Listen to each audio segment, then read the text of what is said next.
The opening match, we told you, Svensson Troop versus Hupé Hanrahan. Then you've got Simonson Barrett sitting there waiting. Then O'Neill and Belmo, they've won this before. And sitting at the top of the step ladder, the 2021 champions, the local man, Andrew Anderson, and his partner, the Shark, Chris Prather. Now let's go laneside, catch up with Kimberly Pressler. I just think we've known each other for so long, and we've bowled so many tournaments together that we just work well as a team, left-handed, right-handed, doesn't matter. Well, like I mentioned, you guys are the defending champions, but you guys are going to have to go through one epic step ladder to defend that title. Are you guys ready? I think so. It's quite the opposite of our title win last year. You know, we were on top last year with only one match. Now we got, well, quite literally the opposite. So, but we're ready for it. All right, good luck to you guys. And I know you guys work really well together because you have won this event twice already. So I have to ask, do you think the PBA should start working up a new name for the doubles championship? You know, that was a small goal of ours whenever we won our first doubles together, but I think we're going to need way more than 3 to top the legends that this tournament is named after. So that would be a good start for us. We feel confident about the day, ready to hit the lanes. All right, good luck to you guys. Thank you.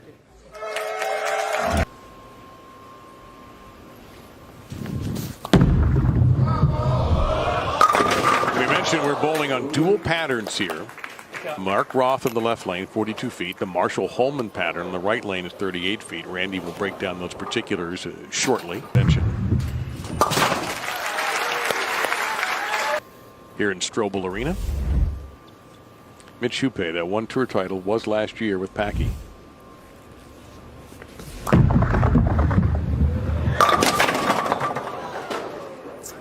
All right, well, back-to-back shots, back-to-back 10 pins.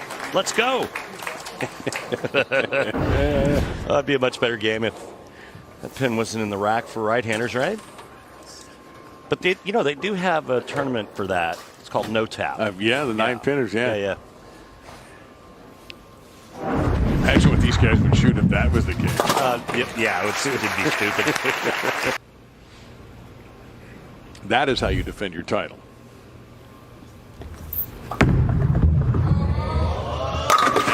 Flushes. And why this title meant so much is because he really wanted it as much for his friend Mitch Hupé as he did for himself. Yeah, it's typically the common denominator when you bowl this event. You know, usually you're bowling with a really good friend of yours and you'd like nothing better than to capture this title and share it with one of your best buds. Jesper a little wide, not going to get a break. And see if he can fly that 3-pin into the 7 here. So, and he comes up empty. Well, let's take a look at our Roth and Holman oil pattern. Creating big angles. I think they're going to go straighter on the shorter pattern. As we take a look at Kyle's arsenal, he's going with a phase 2. You can see he's already curving it. A little bit too much that time, as it turned out. 3-6-10 facing Kyle. 80% of the chance. At the time, I should say, they convert it, and Kyle Troop adds one more log onto that fire with that conversion. He's going with an IQ 78U. Your thing. He puts 10 in. It's a double for Hupé and Hanrahan. He's going with a Black Pearl Hammer 78.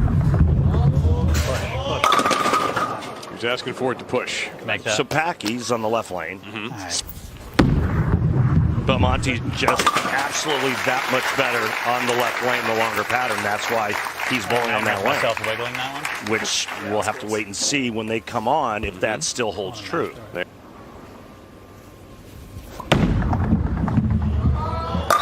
looked a lot more like the Jesper Svensson we know.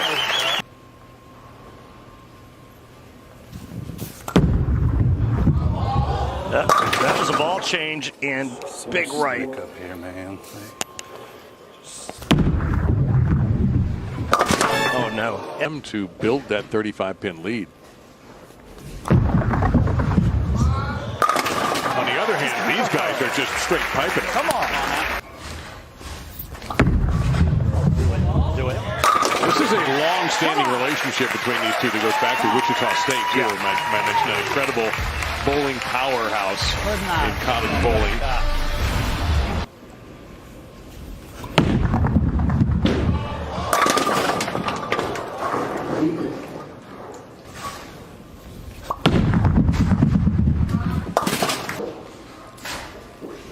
Mitch Hupe, one-time Southwest Region Rookie of the Year. Wow, did that hold beautifully. I was concerned that might go through the face. There was no need to be worried. As we get down to near the end of this opening match with Simonson and now Barrett awaiting the winners, which certainly appears to be championships.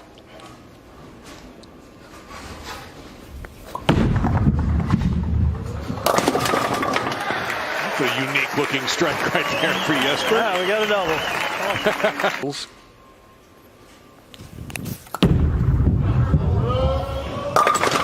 But this particular day, this particular game, not his very best. Hey, get another shot at it. Love you, Detroit. Oh, good going. But the defending champions, and man, did they get hot in Delaware too a year ago. Again, Randy, that's the same shot. It's unbelievable how he's just lather, rinse, repeat right now. Hupe and Hanrahan in our next match. Series of bowling number 15.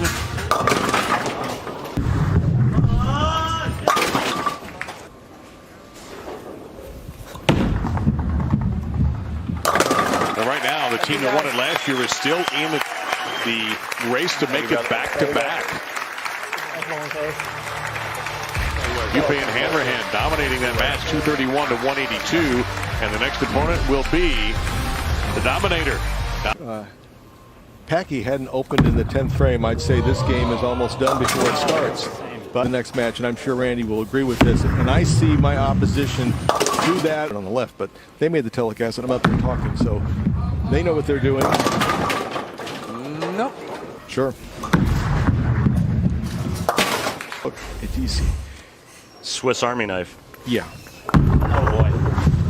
And right away his reaction was, oh boy, and that actually was a pretty darn solid hit. Very little. Yeah. Friendship. Well, these are not repeats. This is not the truck rolling a replay. It's live. I know Marshall knows. I'm going to hate myself when you give me the answer.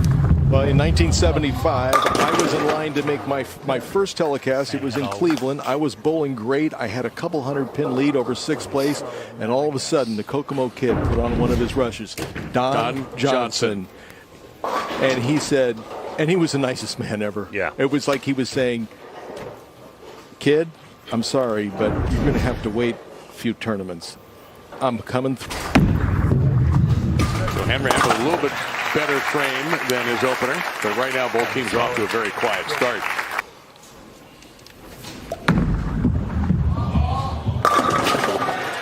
Now, Randy, that ball didn't get near as wide as that first frame. Much better delivery. There you go. Kick save and a beauty on the 10. Marshall, what impresses you most about today's game, whether the players use their thumb or whether they don't? Well, they're just the energy. I mean, the balls are certainly much stronger than they were back in my day or your day, but the energy that they impart on these atomic bombs is just extraordinary, and the speed at which they throw the ball is amazing. You know, the game has changed a lot since I bowled. How about 20 miles an hour, Marshall? Run it down. Yeah, I'm lucky at my vintage age to get it up to 13. That was a pretty full flat hit. Yeah. And time will tell. And Hanrahan's first strike of this match. Oh yes, Bob Barrett. He knew he got away with that a little bit. Yeah.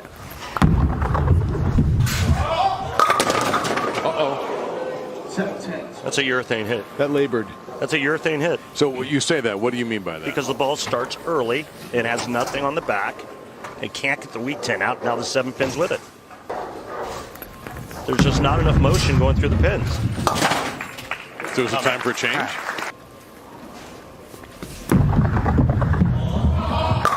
Oh, round and Hang on.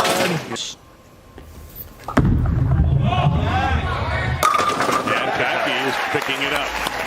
He still has plenty of motion to get that 7 pin out.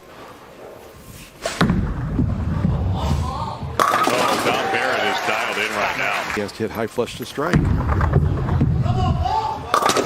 Or just get a little piece. Yeah.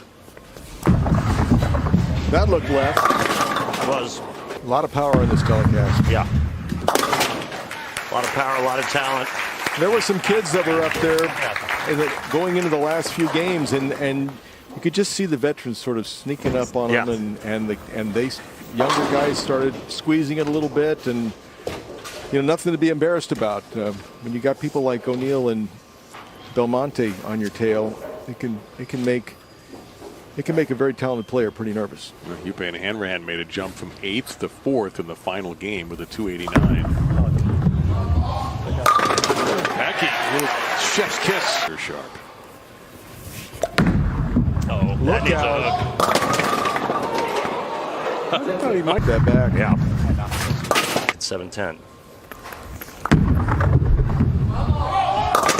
He gave them what they wanted to see right there.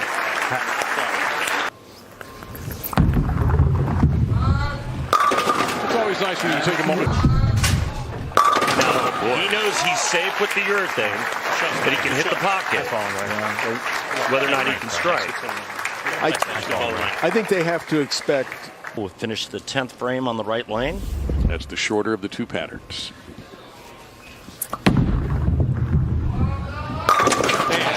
Belmo starts it off the right frame and struck on it 3 times. But first, Dom Barrett. Who Jeff Simonson finished last game with. And that's the first time he didn't throw a strike with it.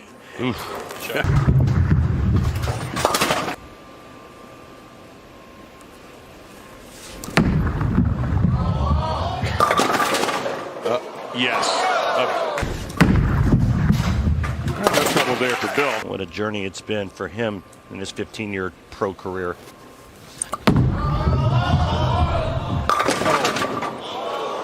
My goodness. And Anthony Nyer. Get lucky.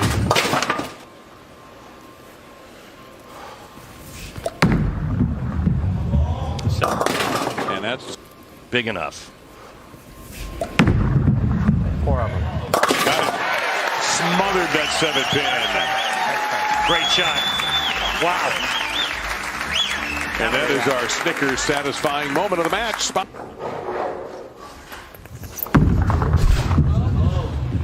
There you go. Nothing left behind. Bill going with Theorem. There you go. Kick the 9 aside of the last second. Perfect shot for Bill. Walter Ray Williams Jr. did that.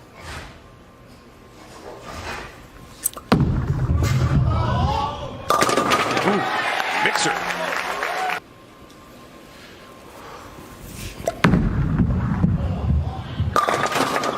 It's an unfortunate break there.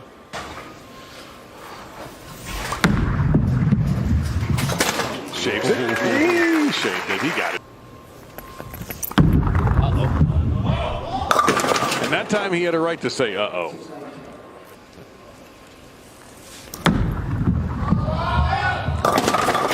Toppled the 8.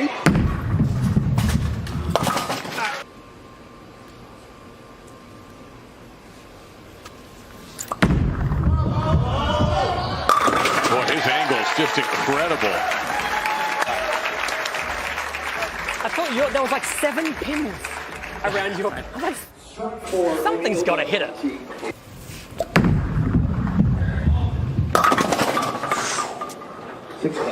That was close to being a disaster. Hi, Dom. Oh, man. Let's take a look at this left lane.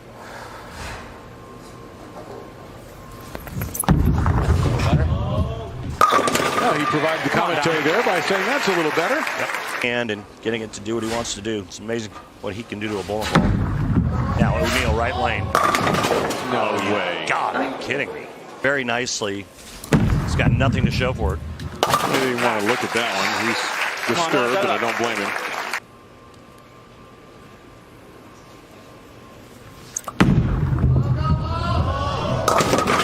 And this guy gets a break. That's ahead. All right, if you throw it like you did that last one and we have a pop at this, it'd strike it.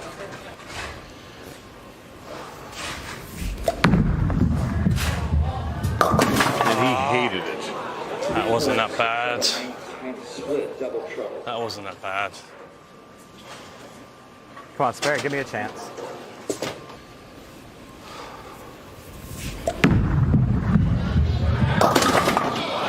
There's too many pins. All right, come on. Well, tough because he's got to get up to the right of the 3 to throw it over into the 4-7, but enough in the back part of the lane to cover that 9-pin.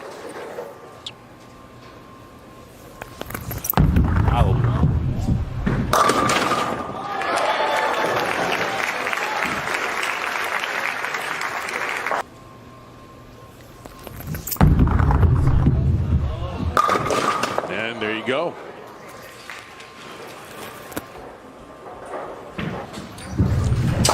He'll get them. I'm quite confident he will get them. Have fun, buddy. Me too.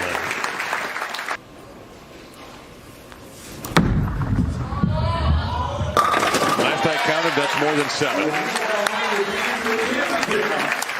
So the 2018 champions, Bill O'Neill and Jason Belmonte, are in the championship round. They're in the final to take on Andrew Anderson and Chris Prather for the PBA Mark Roth Marshall Holman doubles as we start our World Series of Bowling number 15 in the house where it began 15 years ago. I can approve of that message. What he needs right now is this guy, now a 5-time titleist.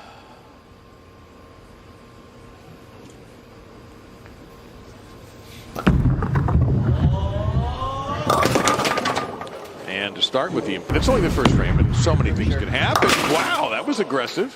Right-hand lane, which is the shorter of the 2 patterns.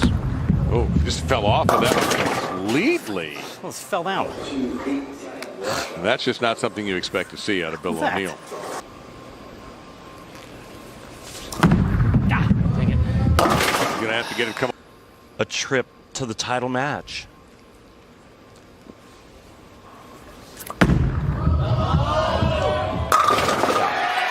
That's what happens when you reset yourself.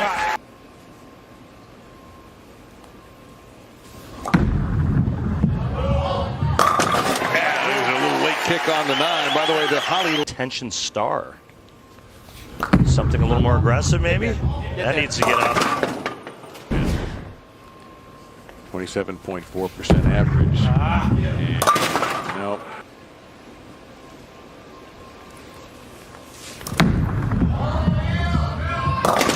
There's a mixer for Bill. You know, he's deserving one of those because he's had some solid shots that didn't go. Come on.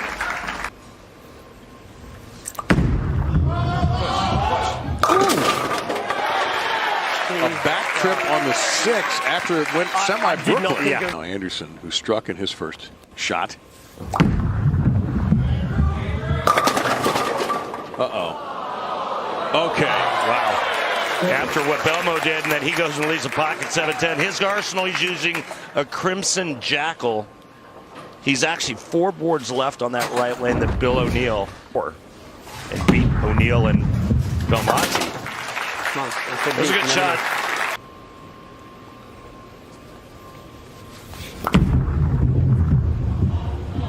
And it's going flush.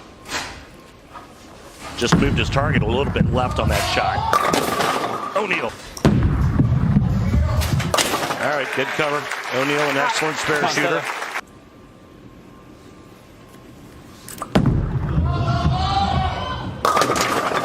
All right.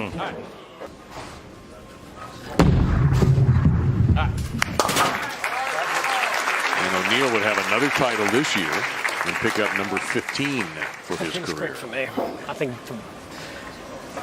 both of our angles were just a little behind it. I'd rather play that angle than the other one, but it was just like a little bit hard. Yeah.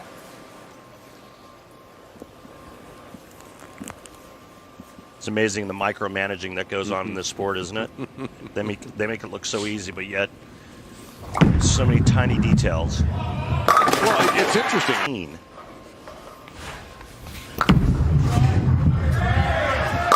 He's thrown 2 beauties after the slow start. Oof.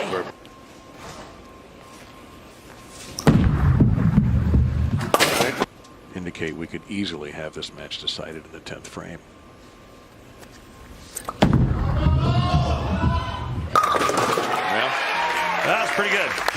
And guess who finishes the 10th frame for Team Belmo and O'Neill? That needs help. Oh my goodness, it got plenty of help. Flush for 4 in a row. Which is in play. Likes it. Should.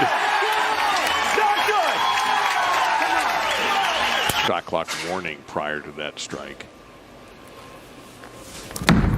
Big shot here. No, sir. No. Kidding me. Wait, no. Yes! Yes! Oh my gosh! That could be the winning shot for this team right there.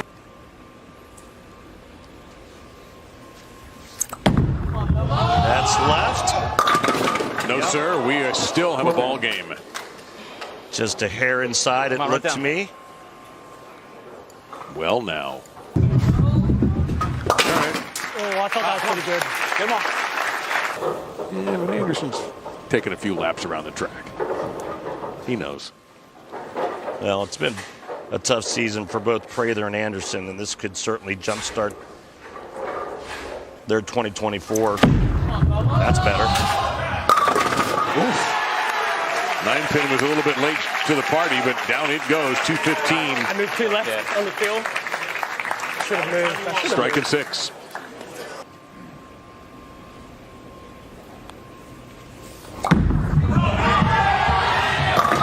Yes! All they'll need is 6 for the title. Talk about turning it around at the right time here at the World Series. He's got to manage his emotions. You can see his face right now. He did it. Yes, sir. He even got a messenger just to make it more fun. He doesn't even know that happened yet. He's got to finish the game, but he'll finish it as a champion again on the PBA Tour. His 4th title. For Chris Prather, his 6th, and their 2nd. Yeah, he does not know he struck.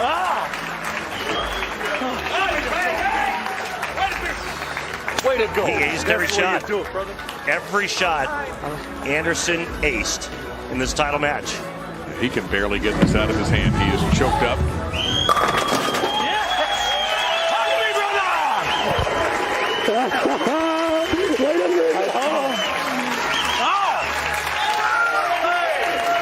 Leno Monticelli right there rooting him on as well. By with our champions and our special guest, Marshall Holman. Marshall, with your trophy presentation, please. He's got to sign it first. It's tradition. Congratulations. Just an amazing game. And this one for the hometown kid. What an opportunity. And you walk right through the door.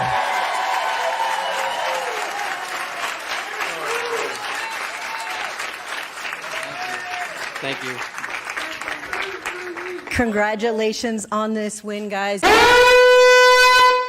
But first up tonight, we get B.J. Moore and Alec Kleppinger. Moore, who was in the finals last season in this event, fell just short to the reigning PBA Tour Player of the Year, E.J. Tackett. Moore and Kleppinger get us started.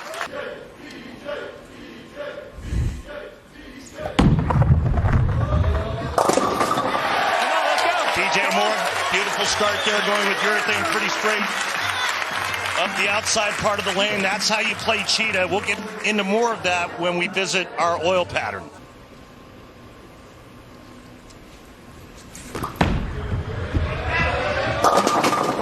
Back-to-back jacks to start the evening. And Alec going with urethane to start as well. A lot of surface on that bowling ball.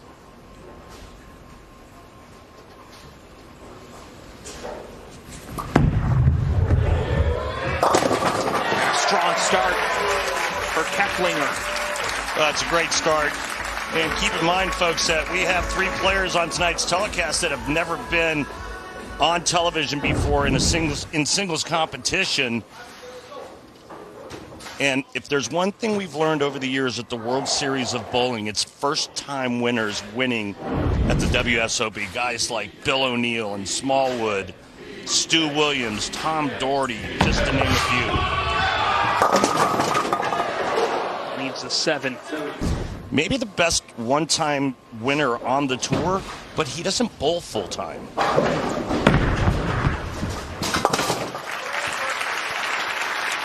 To Shark. It's great. Let's take a look at his arsenal. He's going with the IQ 78U. Beauty. Yeah, it's great. I mean, we get to see different ball reactions. We get to see different players. We get to see international players. Boom. I mean, it's just all over the map. U.S. thinker. This beautiful family back there.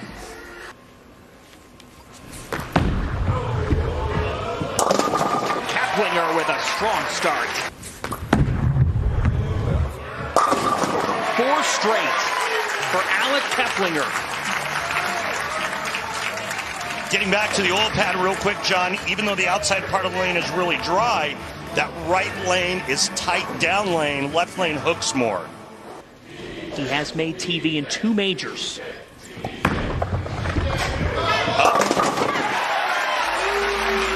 know, when I watch BJ throw it, it reminds me of a term that we use in sports. It's called efficiency of motion. Great stuff. Kimberly, his wife Tania, on the PWBA tour. I hate to see that. He felt so good about it. Do that to me. What's the 8 doing? Thanks. No comment.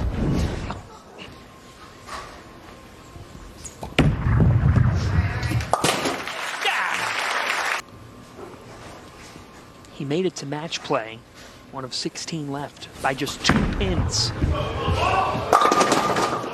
Go from total pins to bracket match play. Well, I like to say every shot makes somebody happy, and that one made BJ Moore happy as we take a look at Alec Keplinger's girlfriend, Hope Gramley. I can't remember. So after his first spare, that's much better for Alec Keplinger. 5 strikes in the first 6 frames for Alec. Sandra Joe, great bowler, even better person. Already in the USBC Hall of Fame, 2021 inductee, and she got the PWBA call.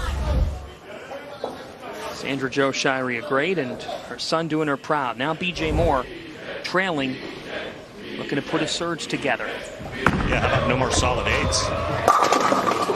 Or that. 18 300 games this week on the Cheetah.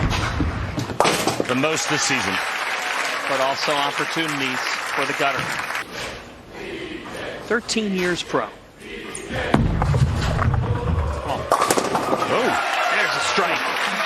Hey, you want to take a look at some beautiful arm swings? Yes. Let me show you something. What makes these pros so good, and we talk about it a lot, myself and Coach Mark Baker back in California. But I want you to look at the backswings. When we get to the top, you can see the amount of space that these players create, and this enables them to tuck the ball underneath their shoulders on the way down and get their hands in perfect position. Of space that players create. Yeah, look at it. Yeah. So if the swing comes out away from the body, it now is allowed to tuck underneath the body on the way down. Think about this. If the backswing came behind the player early, what's it going to do? It has to travel around on the way down. And when the swing travels around the body, it takes the hand with it, puts it on the side early. You don't want that. 23 years old. Oh. And converts. All right. Hey, you know where we get all our great stats from, folks? BJ Moore heating up. Let's go. Right now, there's a table for 1. Are you kidding me? That 8 is cruel, mean, and single. How twice? Not once, but twice.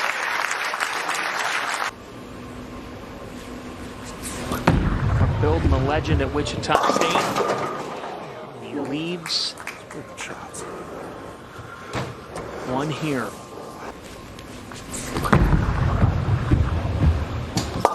And does so. Interesting that he hooks it at the 4 pin. Now, on Cheetah, you know, you have plenty of friction to the right, so you can get away with it, but typically you would be throwing it pretty straight and firm at those single pin spares. Or those single pin leaves, I should say.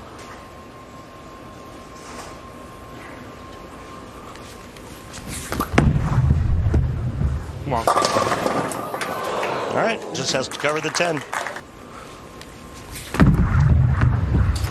In his first time on TV, Alec Keplinger is making Mom proud and advancing.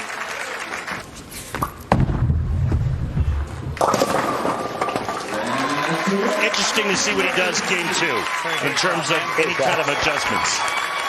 He will be meeting another man making his first TV appearance, Dio Bernard, and a 23-year-old squaring off. One of them will be one of 3 left standing. Dio Bernard versus Alec Keplinger. Weekend was with Parker Bone III and Tom Doherty, Team PB3. From the Legacy Cup to all by himself tonight, Dio Bernard starts with a strike.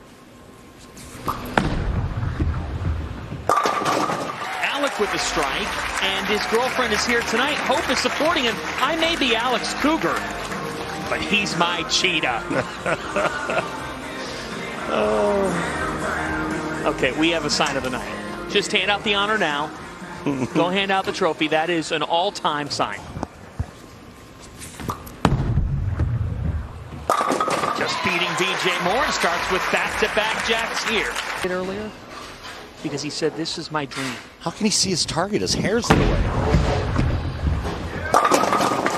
way. 7. Soft 7, urethane 7.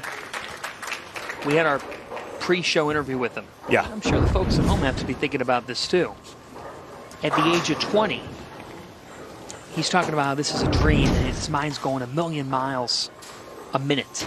So I said to him, well, what do you want to ask the Hall of Famer that's sitting with us here on the couch in Randy? And he asked you, how do you do it on national television? What'd you tell him? Well, I said that, you know, the first thing you have to realize is that everybody's nervous.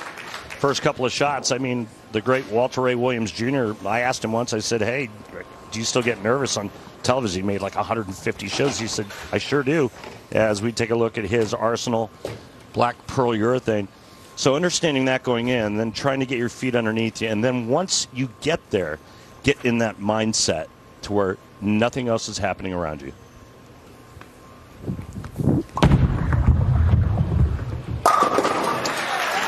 And then all the youngsters trying to do the same. Ooh. Just as he did in game 1, 3 straight strikes for Keplinger. Pick up. It did pick up. It sure did. And just like game 1, he starts off with 4 in a row. Like money, sign up for that event. That was a great endorsement. Bernard! The 7 did accept the invitation.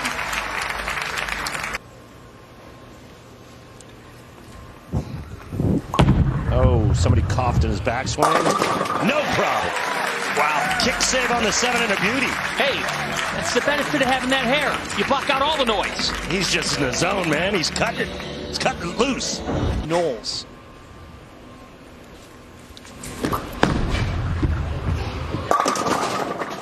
Ooh. Maybe just a little grabby on that shot there because of the loft. You have to be very conscious of when you're lofting like that, the tendency or the miss is to grab it or hit it in the upswing.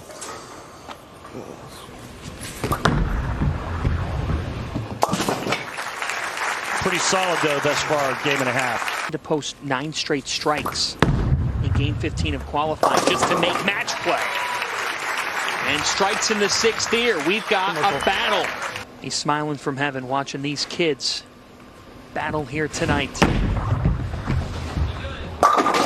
Oh! That time the 7 did My not goodness. take the invite. match play. How about that little bit of a backup rotation there? Yep. I like it. Just 20 years old. Said this is a dream come true. He just didn't expect it to come true this quickly. And you said, well, we'll be seeing a lot of you, kid. He goes, well, just take it in tonight. He's very humble. He really is. Like I said, he was great to talk with. He's such an awesome kid. But right now, these two youngsters they're putting on a striking exhibition, and it is nothing but youth gone wild here in Detroit.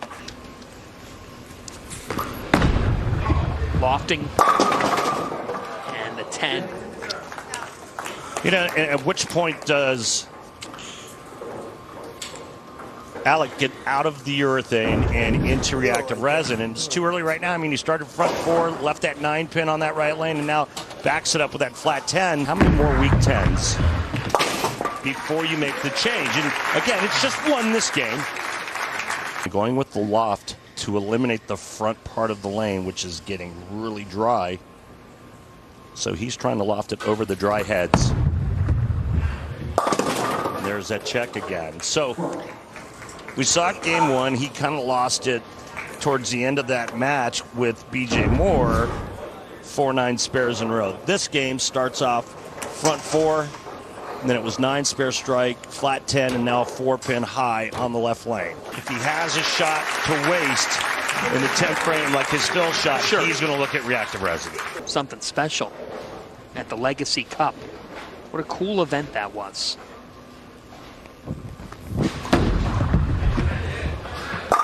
That's just a beautiful shot. Yeah, and here's your max scores right here.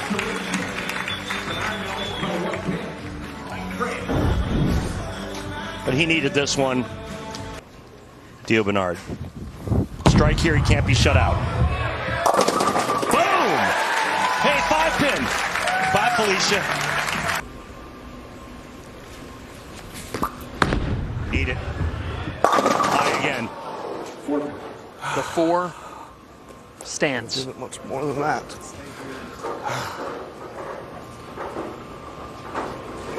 Got it right a little bit early, and there's the friction of the cheetah pattern. That ball over hooks, even with that loft. Classic earlier this year.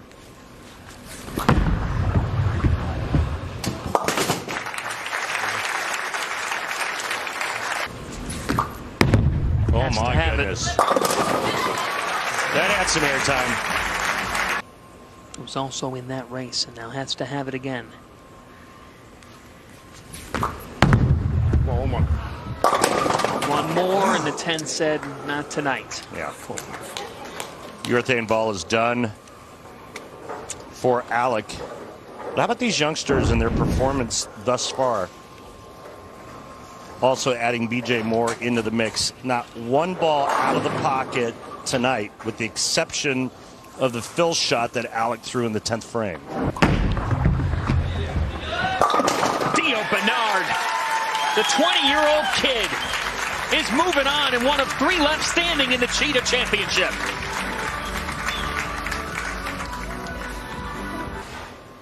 And he will meet Mikey Slaybaugh, who's also making his first television appearance.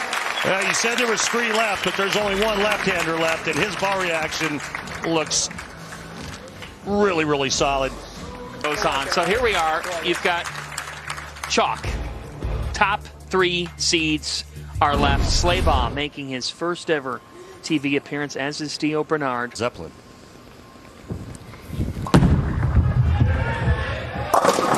Nice. Well, Dio was perfect in his last match on that left lane. He was 5 for 5. But Mikey gets the choice of where he wants to make Dio finish. And he said, well, you're going to start so you can finish on the right lane.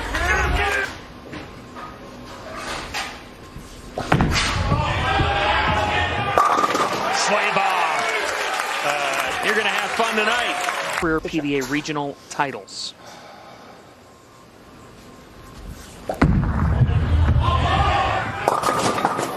Uh-oh. Missed it.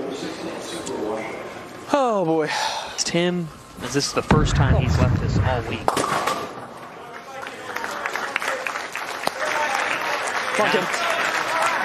the frame you'd like here if you're Slaybaugh, and watch the foot. Look, I'm an emotional disaster. Tons of nerves. Bernard is cool as a cucumber. Yeah, he really is.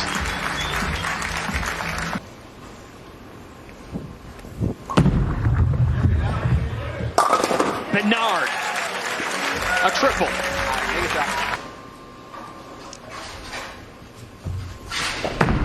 Needs to bounce back. Drop it. 10. And I'm going to go out on a limb and say, even though it's just through 3 frames for Mikey, that Marshall Kent's watching this and he's thinking to himself, there ain't no way I'm throwing your thing. Changed man. Slaybaugh. That is better. Much. You know what we loved hearing from him today? Everything he's done throughout his career, self-taught. Yeah. Self-taught YouTube videos. Us. Thank you for including me. Bernard doesn't blink. Saturday on.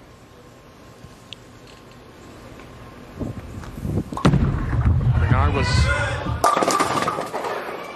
perfect up until this. We're going to go down to the floor and talk with Mike Wolf, who is the tour rep and PBA champion for Dio Bernard. Mike, how long can he stay into the urethane ball? Being the only one on that side, he's probably going to be able to stay in it definitely through this match and probably through the next match if he gets through this one. All right, Mike, thank you. You know, it's always a big topic of conversation, these urethane balls. How long, look, ooh, how long will they last? First miss. Firm enough forward. Oh, the 10 just wouldn't let it in. Oh, Michael Slaybaugh.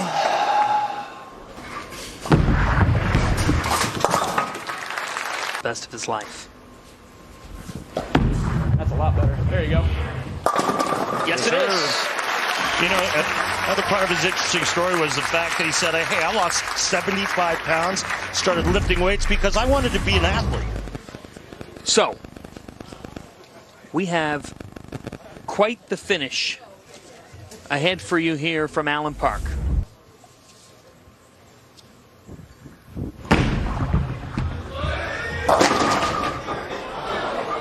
Whoa. One. He just tried something a little different. Get a look. But his composure has been spectacular.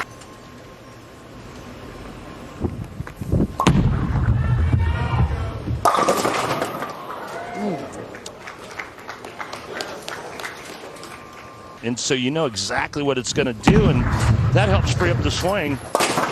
But still, I mean, they still have to execute, and they're doing just a wonderful job of that. Dom Barrett, Tom Doherty all win their first the World Series. Instead, it's a 3-4-7. Oh, no. Oh. Two big opens, and unfortunately for Mikey, it's going to be hard for him to catch up now because Dio's not going to miss.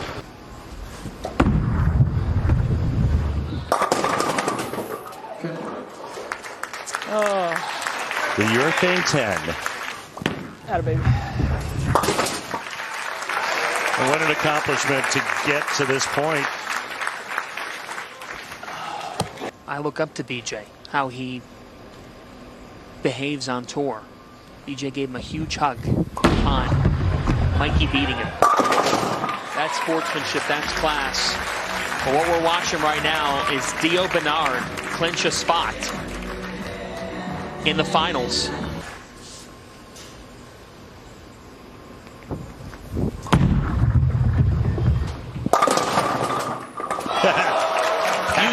You said he looks like Jimmy Page. Yeah. Right now it's the closest feeling to a stairway to heaven for Dio Bernard. All right.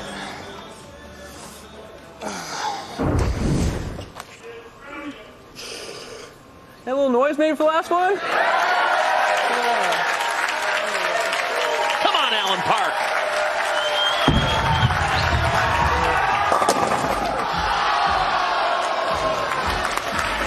At Thunderbolt, we're down to 2. That is what's on the line. The PBA Cheetah Championship.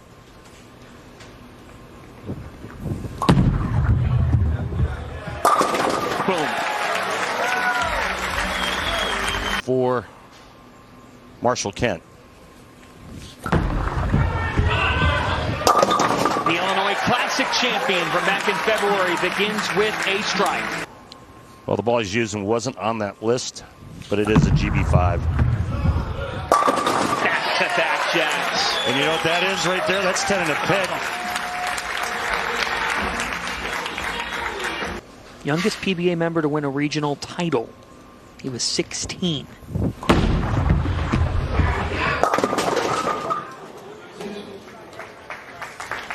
What'd you see? Looked like it was a little more up the lane. Excuse me, last game he left the 6-pin once. Duke won the Cleveland Open at 18 in the early 80s. That's more like it. Yeah, but you know, Norm Duke was a hustler back then. He'd bowl you for $100 a game with no money in his pocket. And did he have to pay up? Occasionally $20 here and there, and I didn't have any. Whoa, whoa.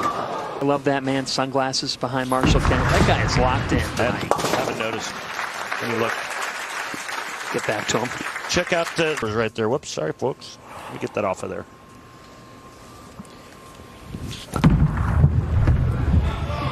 Oh, cannot believe that didn't get up. And the two hangs separate from that and winning the Illinois Classic this year. What has shifted for Marshall Kent to refine everything?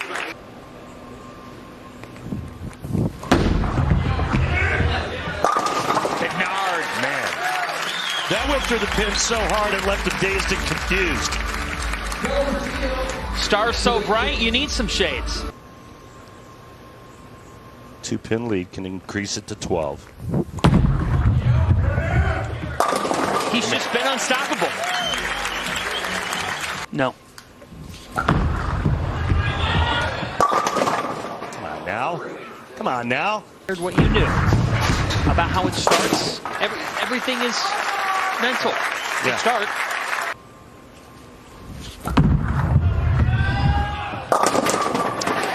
Thank you very little.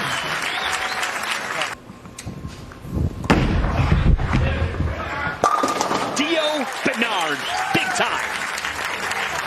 Footsteps.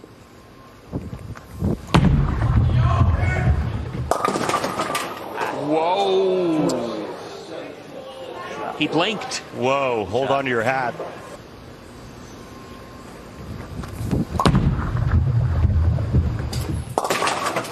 And now, all of a sudden, things have changed.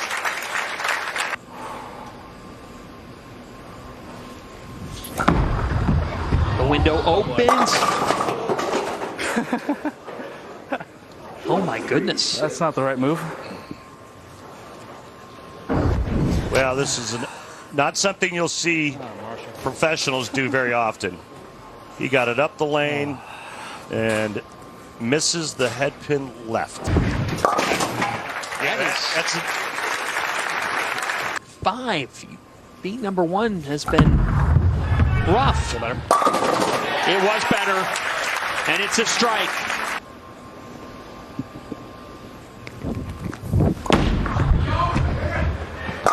And now Bernard punches right back. In the 7th. This time, Dio Bernard leaves the 7th. Last time he was on the right lane, he missed the head pin. Cleans that up. Please trademark that. Get up. He was asking for it to get up. Well, the good news is this is his last shot on this right lane. Good shot. Come on. 2 great ones right here.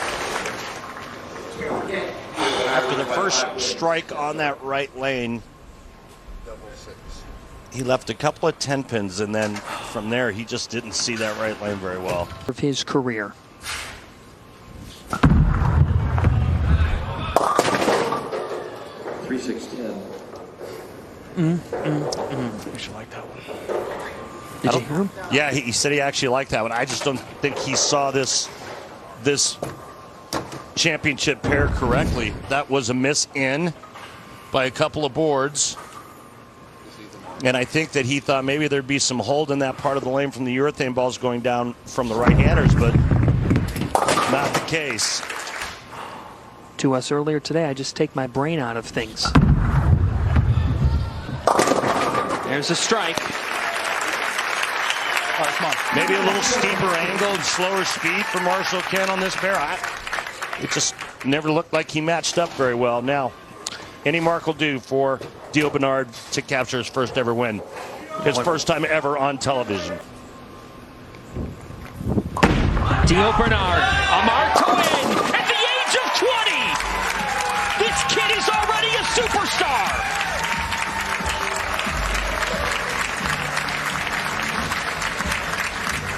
His reaction after that shot was nothing.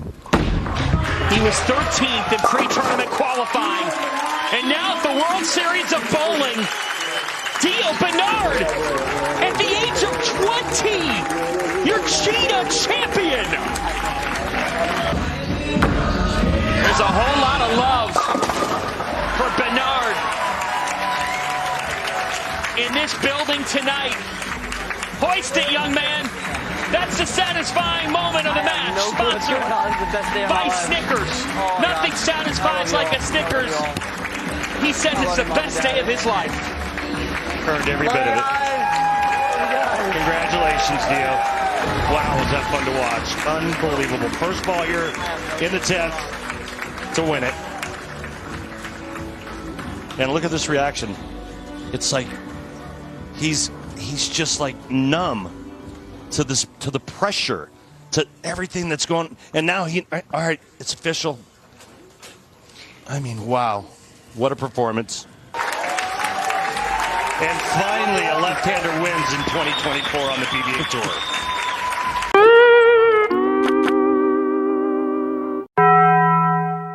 World Series of Bowling rolls on from Allen Park, Michigan. Edition number 15 from the place it all began.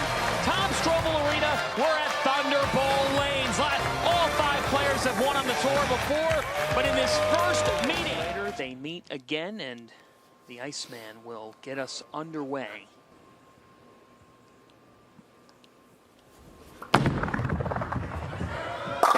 Stenson begins with a strike. They reset it for him. Here he is, one of the greats of all time.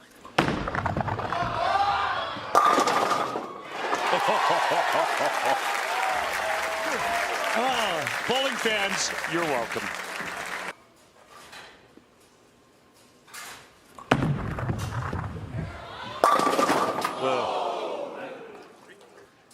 Having to go up against 4 lefties. I mean, it could be a huge advantage if his side of the lane breaks down properly. He's the only one on that side.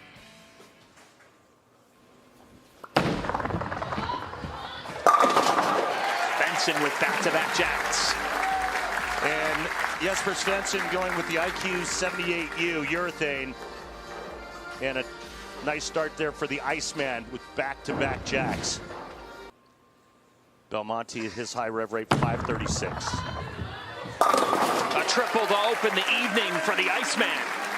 7 times that this man has been Player of the Year.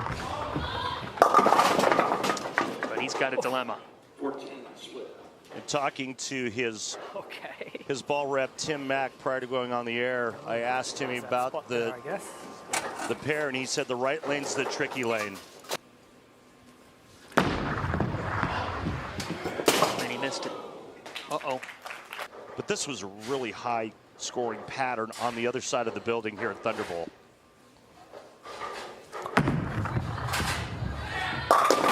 And he response in a frame where he really needed it off of that rough open.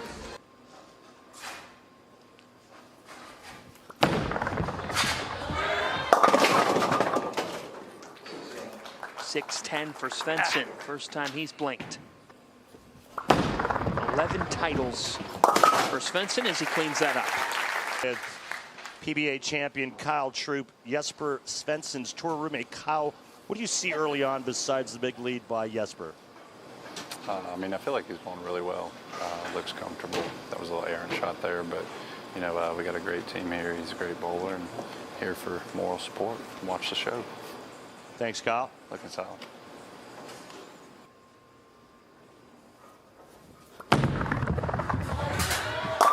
Svensson with 4 strikes in the first 5. Come out if you need it, if you think you're running out of time before you can get that shot off.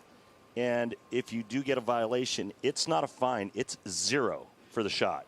It's like a foul. Nothing. After that longer delay, he strikes at the last moment.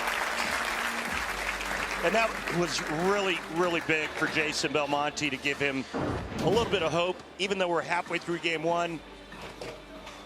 And now with a strike on the left lane, he can cut the deficit going to break to just 12. Some great artists in the crowd. And some Red Wings fans. It's a big night for them. Belmo igniting to get within 12. Svensson with a 12-pin advantage. Raise your hands, fellas. With the 5. Beer frame. Well, not a beer frame, but if you miss the 5-pin, he's buying for the entire crowd that have their hands up. In the Scorpion Championship, John Fanta does have his hand up.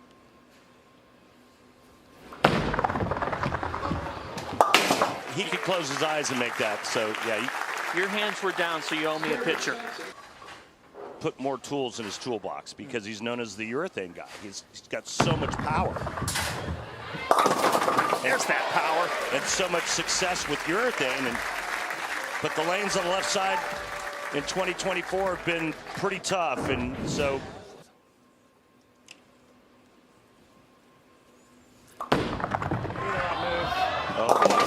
How does that not? You go 4-pin. How does that not come off of it? little back up. And he nails it. Still alive. The satisfying moment of the match is sponsored.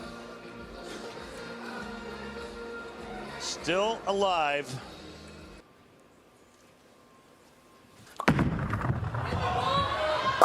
He delivers. What are we going to do? Now he has to go back to the right lane. It's 4-pin or 210?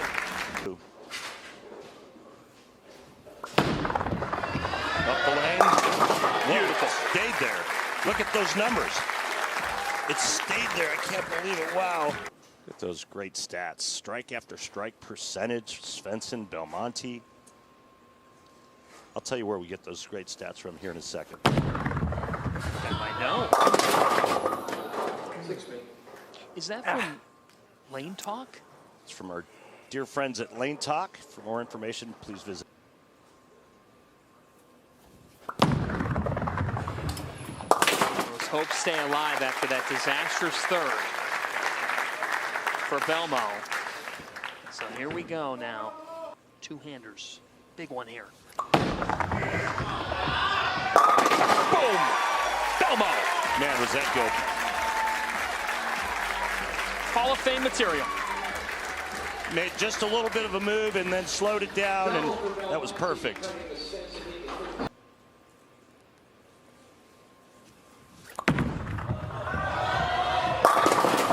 Oh! The 9-9.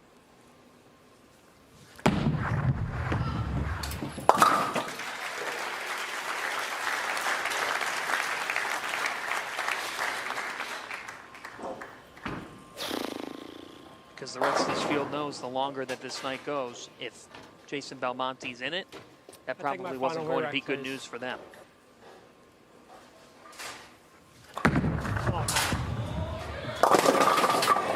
Strikes. That one strikes. Yeah. Funny game, isn't it? Yes, it is. That wasn't near as good as, as the first shot. That one strikes.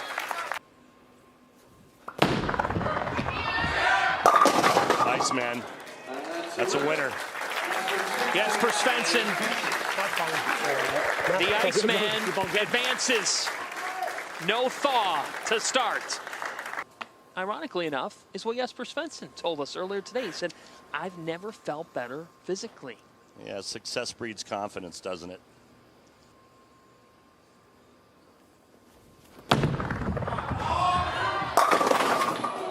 The 7. Again, look at that rev rate.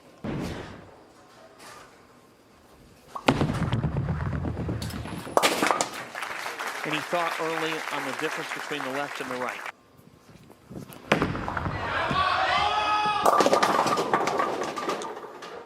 And Kevin Williams starting with reactive, so he's obviously going to be shaping it a lot more than Jesper. But I really like some of Kevin's comments when we interviewed him. He said, you know, he says, I don't mind having all this traffic on the left side of the lane. He says, I'll just choose my tricks. He goes, I'll take my chances with the other lefties. Whoa. Some fortune. No, he was actually pretty emphatic about getting rid of Belmonte. You bring me to dinner, and then you're a distraction. You're good, you're good. Let's take a look at Kevin's arsenal, going with the sensor solid. And again, folks, if you're just tuning in, none of our players on tonight's telecast are using their thumb. You heard me right. Shot there by Kevin. Who needs a thumb?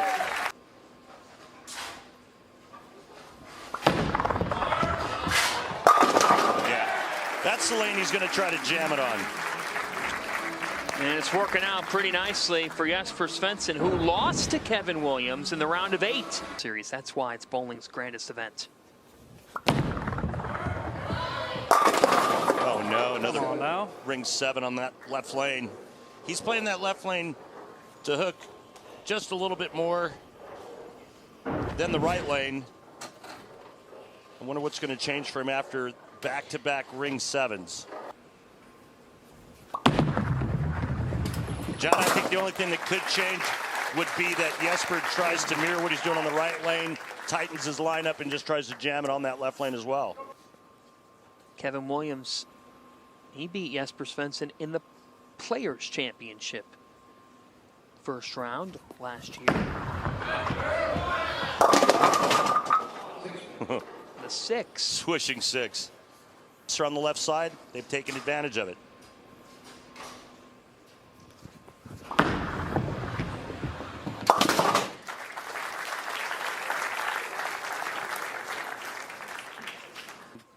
Just missed.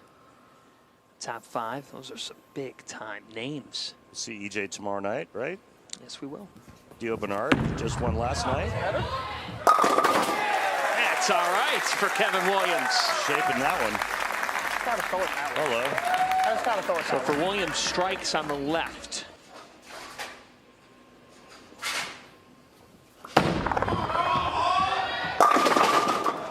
With 7.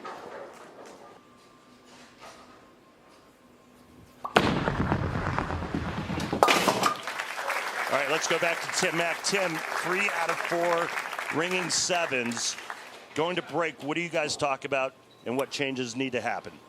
I just gave him a cube. We're gonna get it up in the air this shot and see if it doesn't go through the pins a little bit differently. And if it doesn't, we got another ball, reactive ball that we can go to should we need that. But let's see if this loft doesn't work and help him get the 7 pin out. Thanks, Tim. Thank you. That Tim Mack, USBC Hall of Famer. Didn't look like much of a loft there. Yeah, no, it really didn't. All 5 dead flush for Jesper, only 2 strikes to show for it.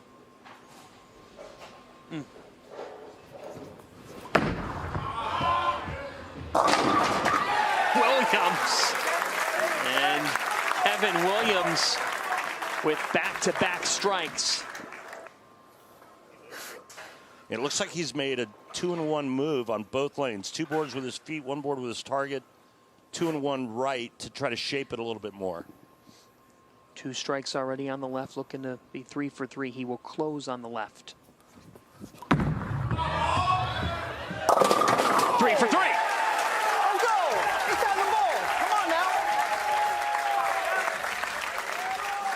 And this man who was the King Shark 2 years ago, now trying to be the Scorpion King. Mature beyond his years to handle that kind of pressure and to perform the way he did. That's the 29-year-old from Sweden, Svensson. The ringing 7. No, flat 7. 4-pin goes to the gutter and lays there. That's flat 7. When it goes up and around, that's ring 7. Jesus Christ.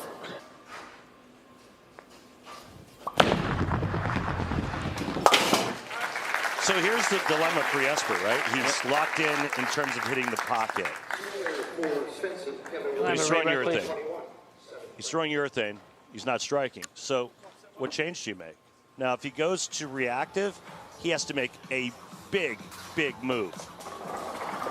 Yeah. Have come with reactive resin. All with reactive. And now it's back-to-back flat 7s. Could have been a demoralizing loss to Marshall Kent in the Cheetah Championship round of 16. Svensson shot 8-18, Randy, the first 3 games, but he ultimately lost the match in 5 games. Downs this year, but you got to be ready for the moment. Yep. And he was ready for tonight. Pretty good shot there, huh? Look at those numbers.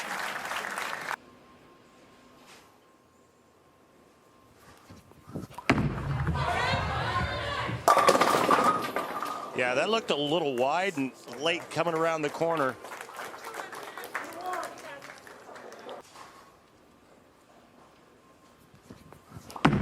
Has missed 4 of these and misses here. Oh my goodness. Make it 5, and that's brutal. Wow. Last thing you want to do is give your opponent any hope. Once you got him down through 7 frames, 2 strikes and all 7 pins. There's a ball change. Reactive. Yeah, he made too big of a move. You can see, look at the 2 different lines. The blue line was the urethane he was throwing. The red line is the ball he just went to. And what a difference. A good 9 boards at the arrows. We try to get some numbers for you after this spare conversion. Yeah, so good 14 boards right with his feet and 7 with his target. And that's the difference between reactive and urethane. It was just too big of a move. If it wasn't working. Keep in mind how fast this goes, though. How fast your brain's firing, how fast this one game goes. Look how beautiful that is. And something he's been working on all season long. They've been tough on the left. And it's forced a lot of the urethane lefties to get into reactive resin to try to find some way to compete.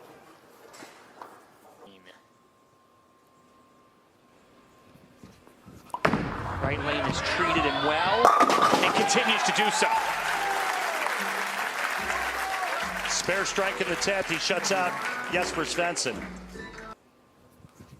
Come here this week and bring your best. He's done it.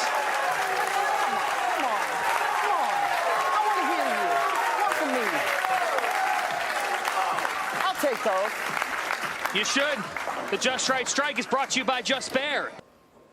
Jar of honey. Yeah, jar of honey. Nice. Kevin Williams. The left-sided lane looks like it's getting better and better, and I think the scores are going to go up as the evening progresses. And Williams will meet his co-host on the PBA pregame show, Packy Hanrahan. What if Jesper Svensson makes the change sooner? You wonder, but at least he made the change. Russo awaits the winner of this one. These two, they spend quite a bit of time together because they host the PBA's pregame show. Internet sensations. Two really fun guys to talk with.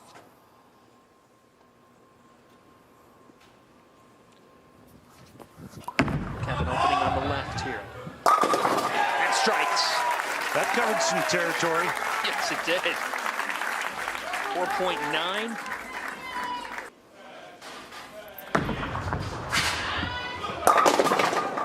You gotta be kidding me. It wouldn't give. How did that not strike? It wouldn't give. There were like 4 pins surrounding you. Almost looked like a mugging. 10 pin. Close. I am buying you dinner.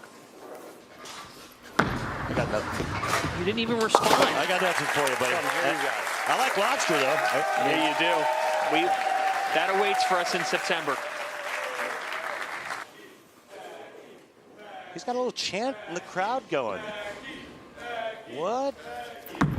Hey, as long as he's good with it. Oh, no way! No!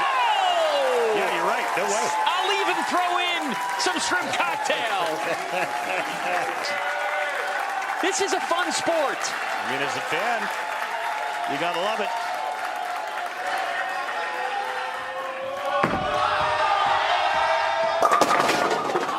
Oh boy, you egg on the crowd, and then the sport says, too loud. Yeah, exactly. Silence. The crowd all jacked up. He throws it really nice, and then he just gets throat punched. Ethan, you're in 21. Yeah, not tonight. I'm not the one that's going to ever get one of those. Yeah, he doesn't generate enough ever. ball speed to bounce one out. Oh, PBA champ.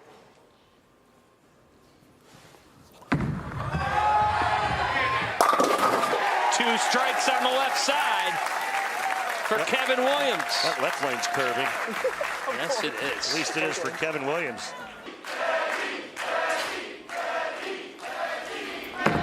Motown has awoken. Boom! You know why I like the crowd chanting while the player is on the approach? Because if somebody's channel surfing and they hear that crowd, yes, they might stop. Hey, what's going on here? Right. Oh, that looks pretty cool. Yeah, I think I'll tune in. Yeah, beats another rerun. Troop and Chris Vi to make the finals. Fell behind 0-1 against Troop before winning the next 3 games. And overcame a 1-2 deficit against Vi. Hanrahan! Oh, yeah!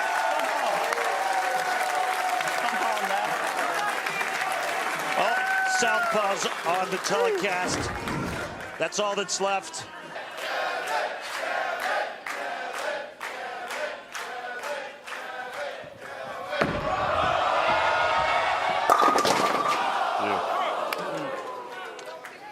It's 7.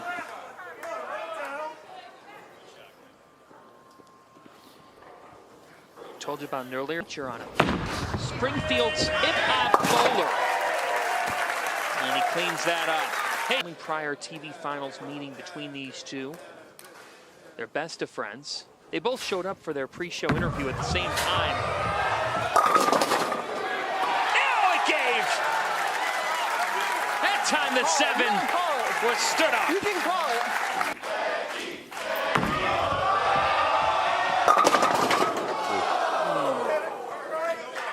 Make that. Let's send it back over to Kimberly Pressler. Well, guys, Chris Barnes, who is Packy's Elite League teammate, gave him a, quote, kick in the butt pep talk, saying he needs to have confidence in himself and believe that he can make the tough shots because they wouldn't put him in clutch roles on their team if he didn't think that he could make it. So Packy told us that helped build his confidence, even in singles competition like the one here today, hearing such high praise from a Hall of Famer. Yeah, that's good stuff, Kimberly, but that quote was a little more harsh than kick in the butt. It's a family program. I understand. I'm just saying. Best finish of the year.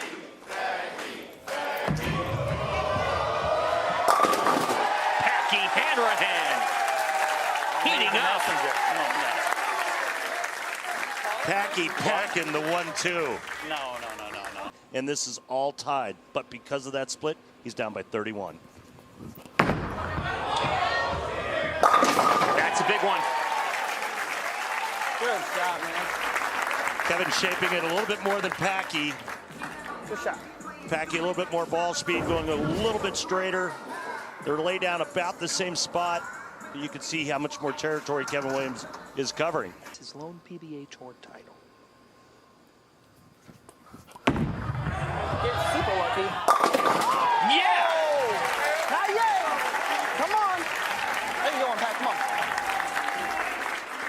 Come on. 18 miles an hour on the button. Got that one a little bit farther left, and it still gets back. And made the switch from urethane to reactive equipment.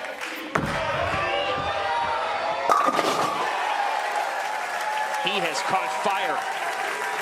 And he said in that matchup against Vi, he thought Chris had good ball motion. He left a 7-9 on a good shot.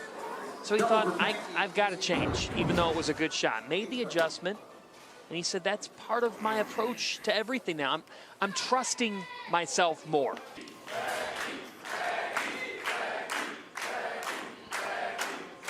And the New Jersey Kingpins. Bada bing! Pack fever in Allen Park. King of the world. He's acing shots. How much these two are embracing the fans. Yeah, I mean, I agree. And you know what else is fun about this is it's different. I'm still here. I mean, I can't remember a time when I called a telecast with 4 southpaws on it. In all sports at that high level, they make it look easy. Williams trying to stay right in it. Denny is doing so. Come on. Wow. Let's have some fun. That was a little Let's have some tuggy. fun. But I think he knows that there's oil there, and so instead of going around it like he was, he's going to go a little bit more up the lane on that left lane. For their shots. Hang on, I'm trying to get the number from Cecil. He needs a strike in the ninth. Oh, okay, hang on. That's not going to happen here. Now look at the max scores, how they've changed. Yep. Oh my. Yeah. Sure did get quiet. Yes, it did. Good shot. And these two go into the 10th with quite the finish in Allen Park with a great crowd on hand.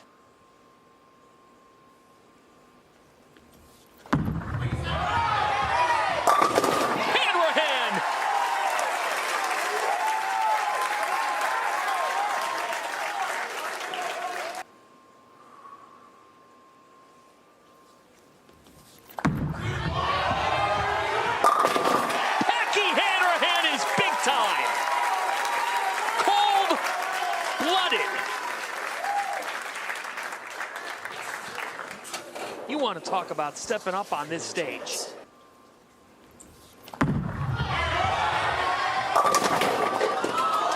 Oh my goodness. A 247. He did almost all he possibly could. The pressure applied.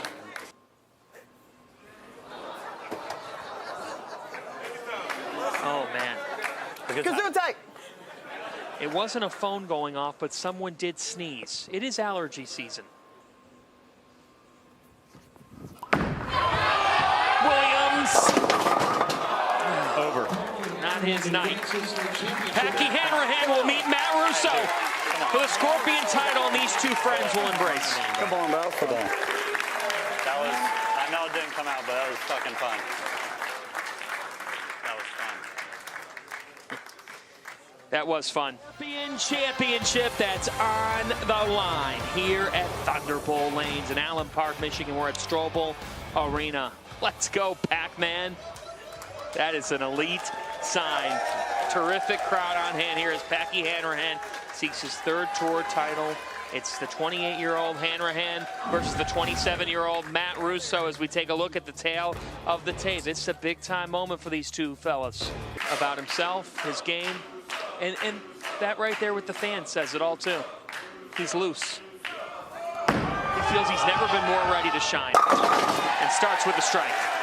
little funky at the foul line there for Matt, but still gets it online and into the pocket. Watch this. Jay Tackett. See his arsenal there going with Cypher. And much better footing on that shot. He led the opening round of the PBA Cheetah Championship as well. He missed the cut to match play by just 3 pins.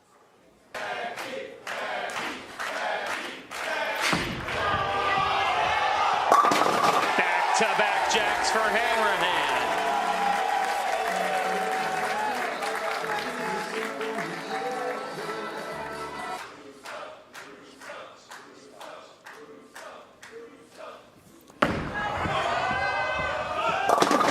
Well, this is fun.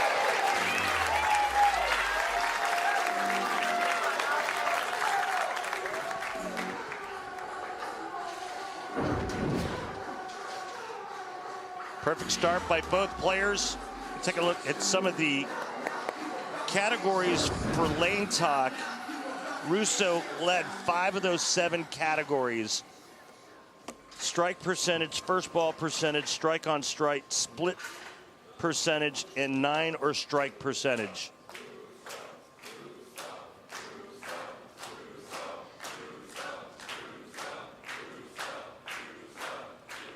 Just saw that sign. We'll get to that story in a second. Matt Russo, perfect through 4. Getting it back from Katie, Tom's daughter, one of 3 daughters. Tom Clark, our commissioner, watching. And the first blink at 7. A little farther left than he wanted. Yep. This two-handed style phenomenon. I've tried it. It's hard. You did. It's hard. I can't throw it fast enough. Next year for the competition, Belmo said, that's all right. Yeah, I'm good. Hanrahan. I think it makes you appreciate the players that can do it with their thumb in it just that much more, right? Yes, it guys does. like EJ Tackett, Prather, and the guys that can really make it happen with their thumb in it.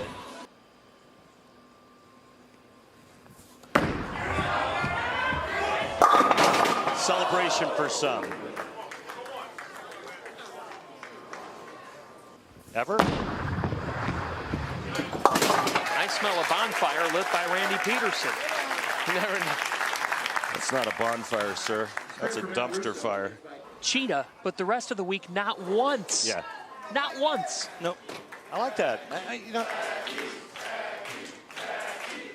look, I like watching him throw reactive resin. I don't like watching urethane go down the lane. Sorry. Oh, boy. Yeah, that stinks. Yes, it does. That's a terrible time for that to happen. 6th frame, he was already trailing by 10. In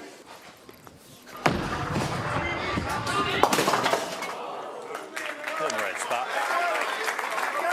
It's a good shot. Can't complain. Yeah, you can't complain there, but you just see how the max changes. Games. 1 for Kevin Williams in frame 2, and now Packy in the 6th. And now ring 7 behind it. Shot. It's a good shot again. Maybe slower than that, I guess. Have a conversation with yourself. Oh my God. Oh no. Oh no. Oh no. Disaster. Back-to-back opens for Packy. Absolutely brutal.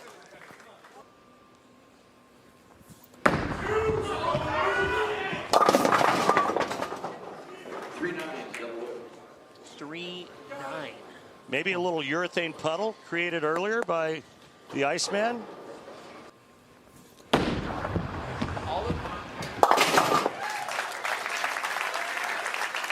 Let's send it over to Kimberly.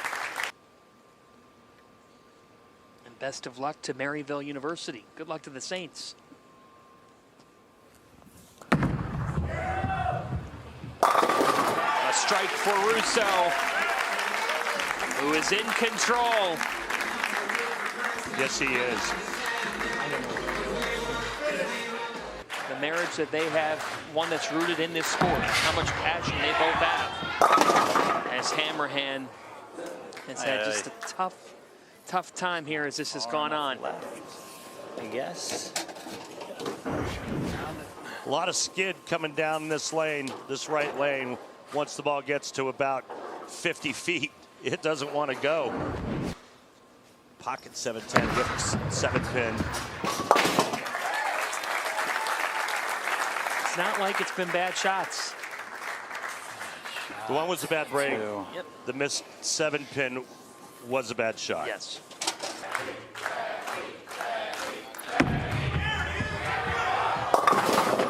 Oh boy. Kind of lofted a little bit. Left lane took and right lane is not, and now it's going to be potentially 3 out of 4 open frames and just gift wraps. Matt Russo's second win on the PBA Tour. What am I doing? He was 42nd at the Players, 189th at the Masters. He has had a tough time this year, but he has evolved, and that's why it's been the most rewarding year, the best year of his career. He fought through adversity and has really come on. That'll be all right.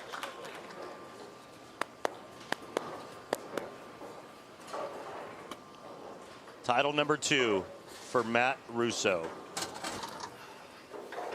Talk about perseverance, you know. And look, you face adversity head on, and you've got one of two choices, right? Take it on or run. Matt Russo took it on, face first, head first, heart first, figured it out, found a way. Said he talked with his wife Lauren about being more level-headed. Matt Russo is your Scorpion champion. His first ever win on national TV, his second PBA Tour title. And with that Ninja Turtle behind him, Matt Russo is the man. This moment is all yours. Yeah, baby! Thank you, PBA. Thank you, Turbo. Thank you, all my sponsors. My wife, Lauren, I love you so much. Maryville, this is for you, girls. Good luck at ITCs. Let's go raise another cup, baby. Let's get them. That is awesome. And of course, he puts his wife, Lauren, and her team first. He's so humble, and he is a Scorpion champion. It's the PBA Shark Championship on FS1. Had drama to win 3-2 to get the 3 seed, and so now it's Russo and Chris Prather to lead us off. And Chris Prather's familiar with the World Championship stage, 2022 PBA World Champ. Yeah, he's had a lot of success in this event.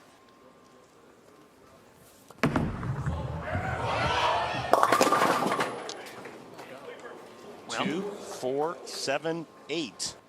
Guy's still on a high.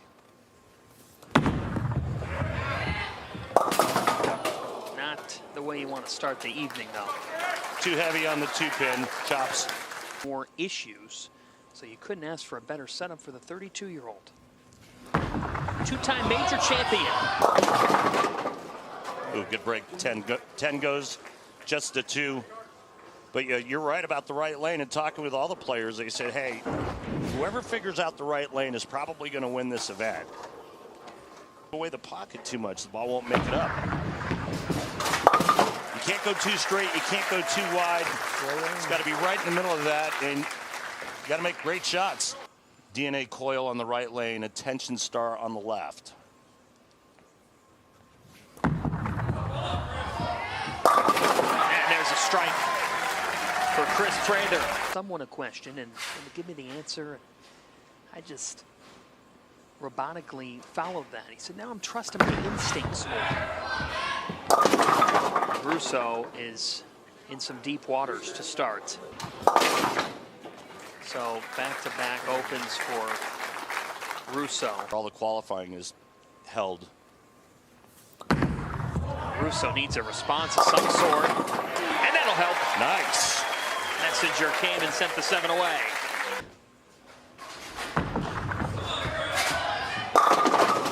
Ooh, good shot. The 10 for Prather. Explain. Some of the additives make the oil a little stickier. Some make it slicker. He said he's never felt better about just his instincts, his ability to ditch a ball if it's not working. He hated it, but it worked out all right. And maybe that sums up where Chris Prather's at with his game. Well, he hated it because it was inside a target, but the good news is that now he knows he can miss a little bit left, and the ball just laid there. Going to be in a roll-off with Kevin McCune. More of that story to come. Perform tonight. Russo cleans that up. Tom here again tonight. Russo. Just after the shot. Beauty. Makes the telecast. He likes it. Back-to-back jacks. Back on that right lane. Now struck on the right thus far. And that remains the same here. That right lane is the bugaboo. And a half, big scores all week long. Or I should say all 3 weeks long here at the World Championship. Said he just trusted his eyes. The left has been no problem for Russo. Saturday's coverage on FS1 at 7 Eastern. Prather leads the 10. Sunday at noon on Fox. 9 of 16. Lots of left-handers. Lefty heavy. To a point where the thumb becomes obsolete.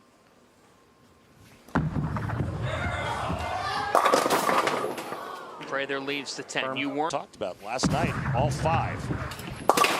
First time in history on the PBA Tour. Russo has yet to strike on the right. Hasn't been able to figure it out. So it's too hard, doesn't hook. Throws it too slow, it hooks. Throws it too hard, it doesn't hook. Likely a on. Yeah, JP. JP, the legend, the Hall of Famer. Signed me to my first ever staff contract. Scorpion King is here at this Shark tonight. Hey, that's a strike. Should be a strike, and it is, Mr. Russo. Well, problem for Matt is he's bowling on Shark against the Shark. Tonight, the Shark needs to be king of the water.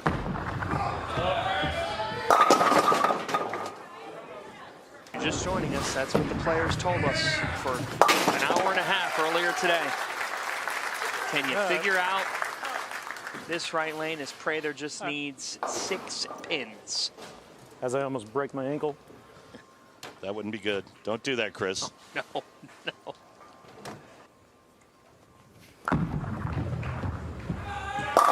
Chris Prather, the Shark keeps swimming. And there's your attention star he just went to on that shot. On the right lane, I think he's got to go to the attention star. It's a little quicker off the spot, goes through the pins a little bit differently. We switched to that ball in the 10th frame as well. I didn't want him to switch in the 9th because, if he opened, I didn't want to have the match in hand. But now that he's got the match in hand, probably make that change on both lanes. Do you think he'll use that ball on the left lane as well? Left lane as well. We switched to it already on the 10th frame. Yeah, I saw it. Yeah, and we're going to go to the right on the right lane as well. Okay, thanks, Tim. Thank you. This is their 7th all-time meeting. The series is tied at 3. On the left, he opens with a strike. Winner of the Missouri Classic earlier this season. Messenger. Hello. Good evening.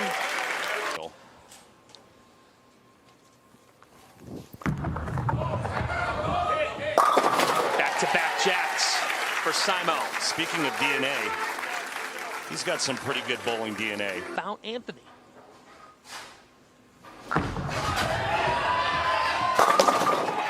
Nice. And? In the feature, don't leave me hanging. Simonson's, Chris is bringing up the fact that Anthony was entering tournaments at the age of 12. That's great. Oh, boy. A triple for Prather.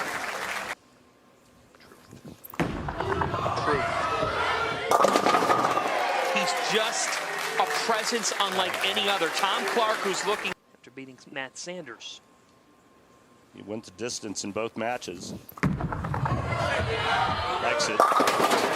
He likes it. You see that step over? And then I think the next block he averaged over 250. And that evening's second round, he committed to a conventional game plan shot. 1283 to rise from 88 to 20th. Lean on Well, it caught him around, and it did. The leaner. A little bit. Maybe a board left with his feet. Last shot was a little high. And that one laid there like.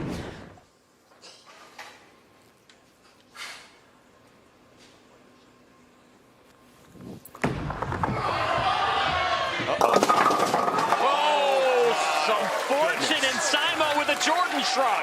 Where Prather's playing him. 8 boards left. Yeah. Perfect. Wow. Back on the right. And the first time we see somebody blink, it's that. Can the players get that 10-pin out? Let's take a look at how these two players are.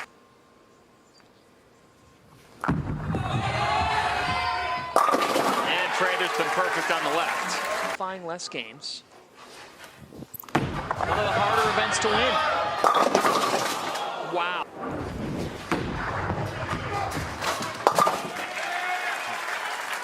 So this is his one chance this week to be a champ. Back to the left. Uses that advantage.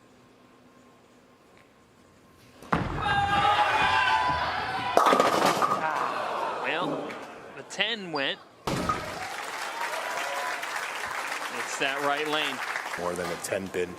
And so then he switched in the 8th and went a little high in 4-pin. So I think he's just collecting his spots. Now what, Rob? Yeah, I mean, that one just came off it. He threw a good shot, came off it, went high and stoned to 9. I mean, we saw Belmo do it twice on that same lane last night. Thank you. I don't think he's going to get a whole lot of help from Simo, but you never know. Jeez. Wow, he's shaping it so nice.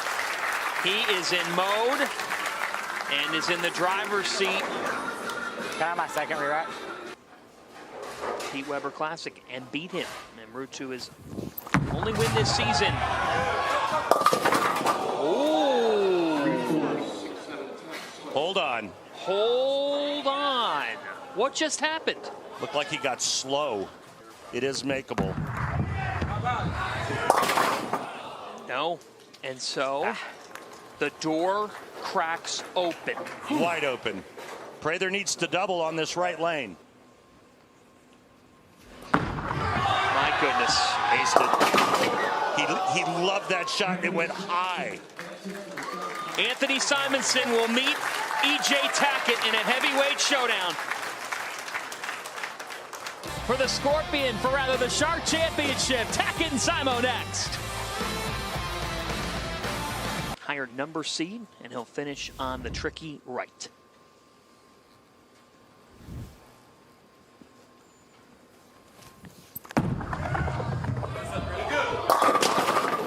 Wow, that was from way in.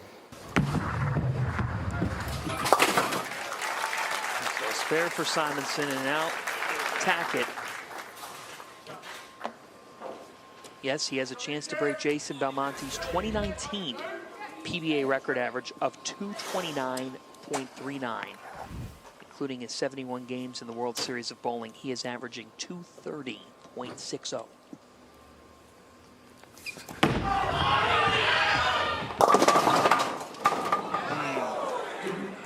And reminiscent of Pete Weber with his setup.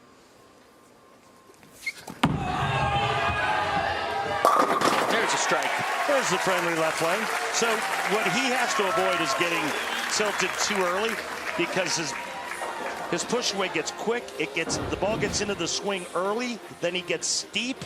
His feet try to catch up, and typically what happens is his elbow will fly, and he'll miss it at the bottom. And those are some of those shots that we've seen before where he'll actually go light. Maybe the super washouts, missing the head pin. And that's the one shot he needs to avoid. Now Simo on the right. Messenger. No.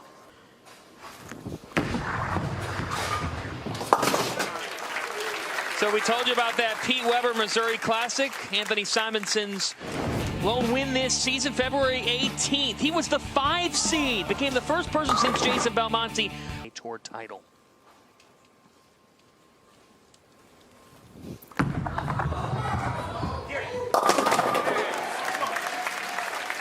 Wow, pretty deep right now. It's nosebleed territory if you don't have a rev rate. There you go, EJ. On the right side. Not rationale, but part of the reason when people are like, wait, you're making these shows, the expectation is to win. And of course it is, because he's EJ Tackett, but he said it's like a pitcher. When you haven't thrown for a while, and then you're being asked to come out of the bullpen 4 or 5 days later and put it in one game. That's not easy, but he makes it look that way. 9 majors. This man's only 27. Good shot there.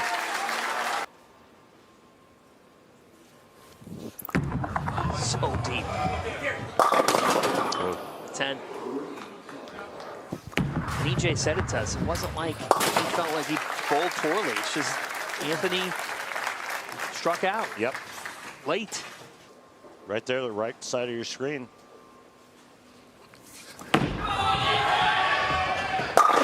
That was terrific from Tackett on the right side. Seed left, though, of the non-winners. That's how he got to tonight. EJ Tackett's feeling it. He's feeling it, Randall. Yes, he is. He's in full predator mode.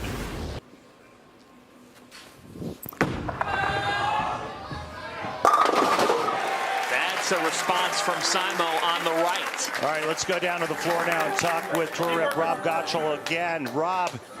Yeah, he's just trying to control his ball speed. Nothing different. He's making good shots. His specto data is really, really good.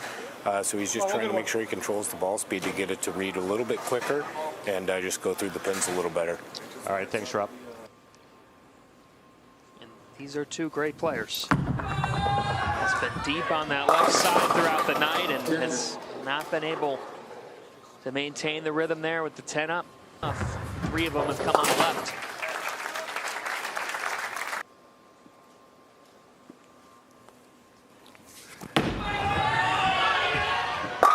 The check cashes for Tackett. All right, we talked about his spine angle and what EJ tries to do, and he said, you know, I felt like I was getting tipped early, so I got to keep my shoulders back a little bit longer. And here you see it. What it does is it increases the flat spot at the bottom of the swing.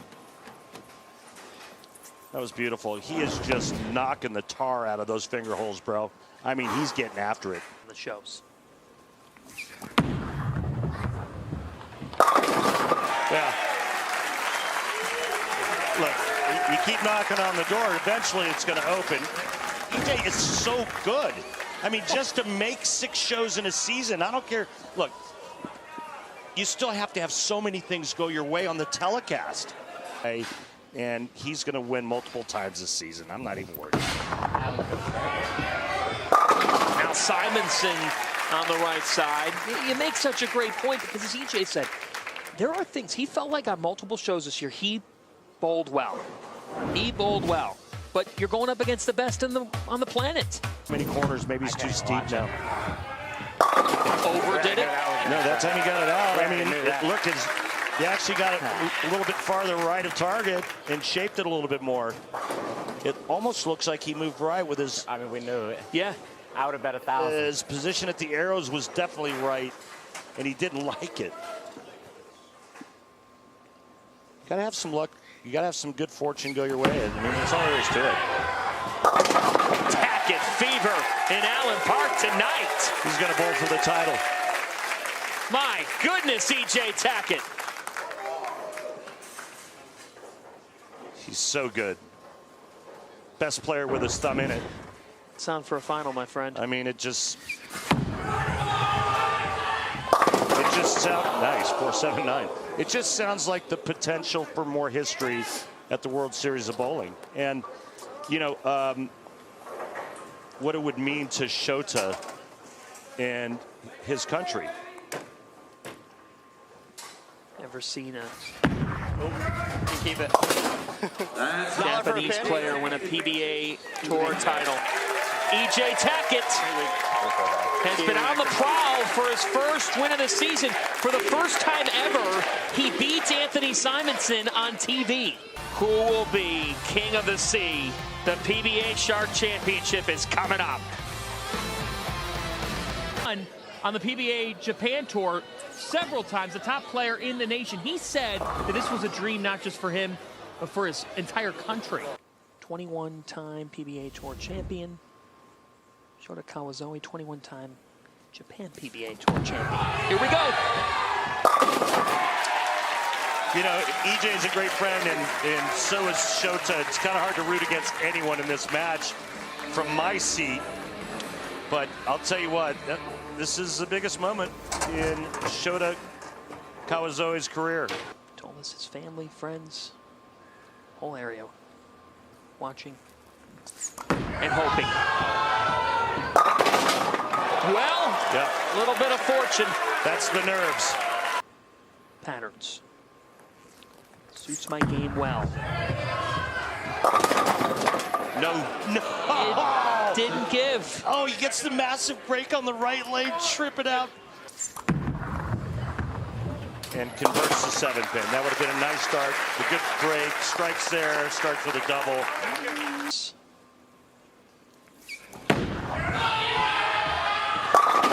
Boom.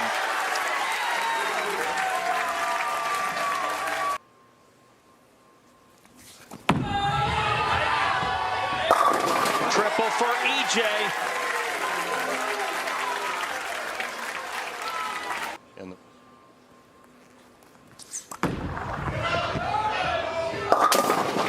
oh boy. 16. So the pressure gets applied. Well, back-to-back bad shots on the right lane. It's almost like he's afraid to get it to the right. Brooklyn, and now this one through the nose. EJ's getting through it. Because he's just knocking the guts out of it, right? I mean, he's just slow revving it. And so he's getting it to shape perfectly.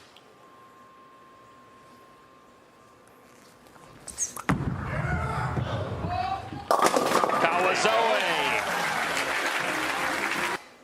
He wants him to move or get that ball a little bit farther to the right on the right lane.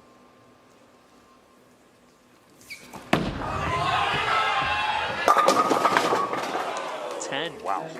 Hard to believe that was a flat 10 as hard as he hit on that. Yeah, I've been very fortunate to visit that great country and did a lot of bowling, a lot of teaching.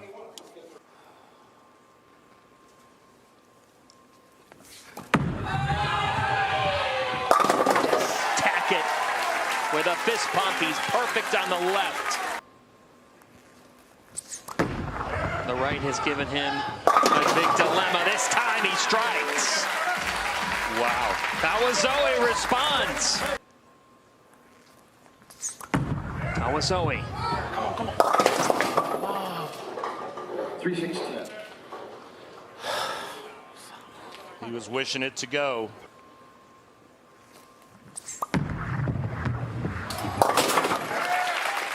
To finish the story, you met him when he was 14. How so?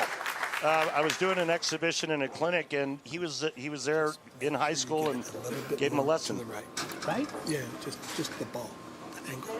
Eyes.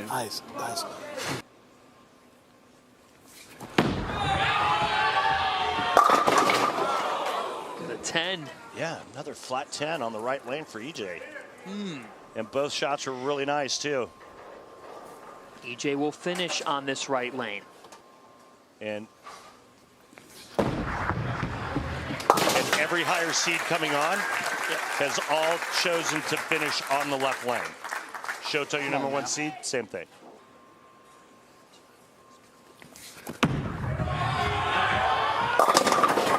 And the messenger with a call in Motown that was answered.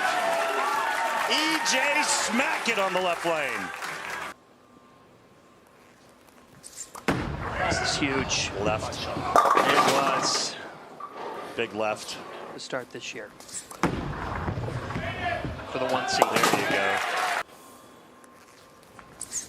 Only one more shot on that right lane for Wsob. Wsob with a strike here in this with Timmy Mack. Thanks, buddy. All right, where Tackett will finish. Oh my God! Really? Oh my God! Flat 10, and now this paralyzer 5. Yeah, I mean, how could you not do anything but laugh at that?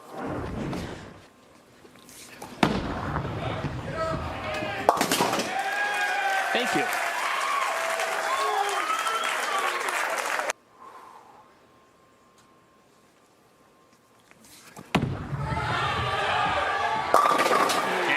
Was automatic from Tackett. Beauty. Absolutely gorgeous, that shot there. There's net. Gotta get it right. Gotta get it right. Again, he just can't get it over there. He's just locked up. Just locked up. He's never able to figure it out. Couldn't get his mind to tell his body to get it going to the right on that lane.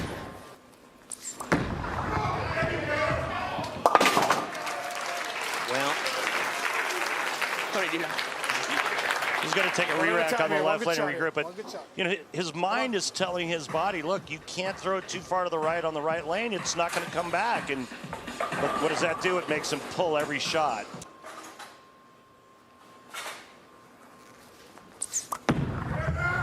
Needs it, got it. Come on, one more. Shota. Drilling it! A call came from Japan! I'll tell you, mama. I'll tell you.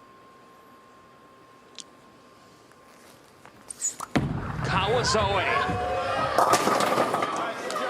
And for Shota, 2:13. And as you said, EJ Tackett will need a mark here in the 10th. No, it's not over.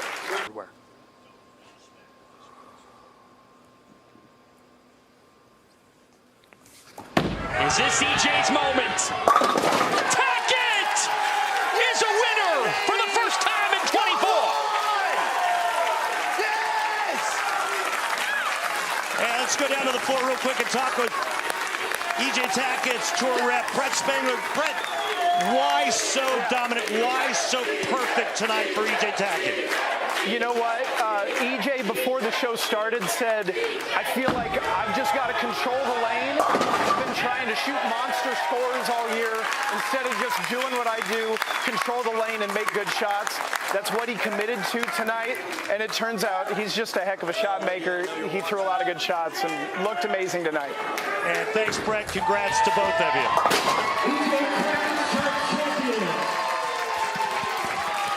This one's for Tripp. EJ Tackett is a champ for the first time this season. Kimberly's with him. EJ, you were having a hard time finding strikes on that right lane, but you came through when you needed to. Walk us through that 10th frame. Well, I threw a lot of really good shots, and that Motive Pride Dynasty did really good tonight. Honestly, it's a ball I didn't throw at all in the other bay.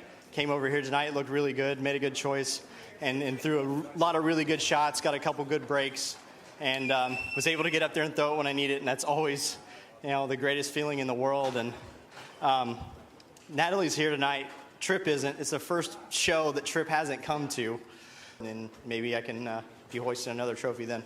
Well, congratulations on this win. Go enjoy this moment and see your wife, Natalie.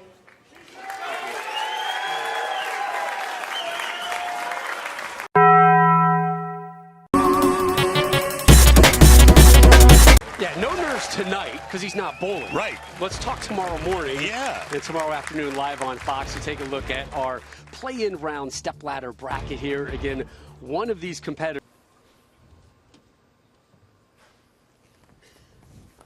One of those competitors looking for his first tour title.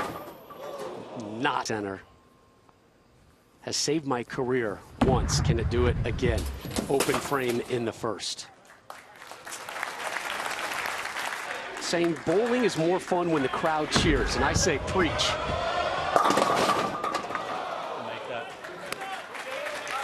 Similar hit to Martell's, except the 8 goes down, just the 6-pin for Packy to start. But I really liked his response. I'm with you on that. Preach. Get the crowd into it, man. Yeah, his other line, why can't we be a more exciting sport? It is an exciting sport. What he's talking, if you're making noise the whole time, it's not going to bother anybody. A cell phone drops, right. Whatever.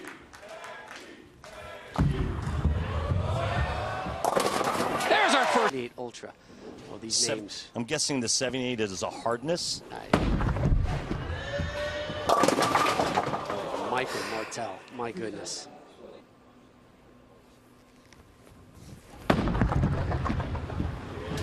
So back-to-back open.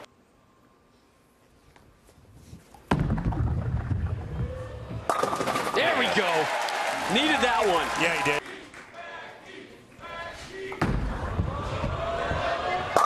Back-to-back jacks for the former member of the Mean Streak Posse. That was beautiful.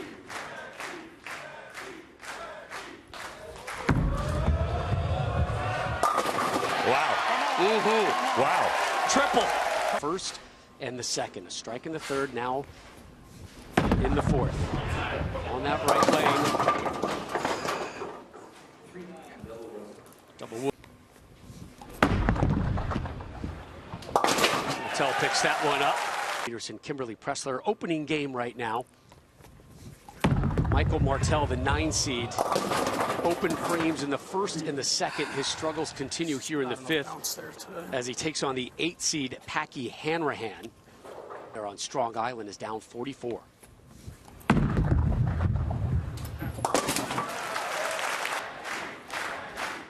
Packy bowled so good, he made it with a losing match play record. Hambo, Detroit. I need to win when it matters the most at a major. 5 in a row.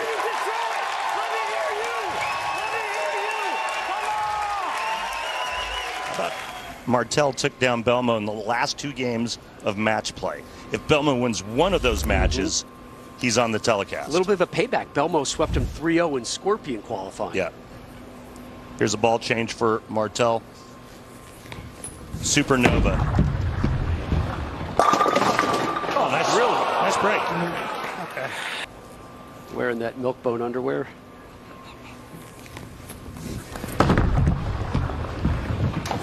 Martell throws that one in for a spare, and he just. What's the price of rosin per pound these days? Do you know? It's not that much. Hanrahan up 65. Oh my! I guess they call it resin on the mean streets of Greenwich, huh? You gotta buy it on the black market from Westchester. Well, what a performance thus far. Game 1 for Packy Hanrahan. He just cracked open a 6-pack. There's Abby, Packy's mom. Abby and her husband Packy, a huge support system, and Packy electing to go pro. We'll have more on that story in a little bit. Come on. Come on. Yeah, if you're going to be loud the whole time.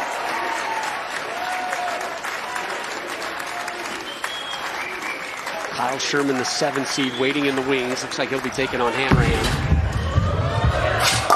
7 in a row. Man.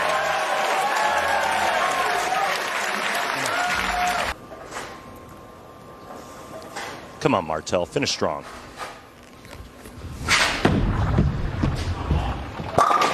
There we go. Yeah. Stuck in my head for the rest of tonight. 94 here. Listen, we all know it's a grind just to get here. His overall average just under 230. All right, finish it up. So Hanrahan will move on. Come on that is now. confirmed already. I hear it. Take a look at the PBA playoff points. Look at our guy who's up on top, Philly O. EJ Tackett will be in action tomorrow at 2. Troop at 3. Simonson right behind him. Hanrahan in the 9th. It's good timing. Yes, exactly. Great timing. But he will probably move up into the top 10. Right.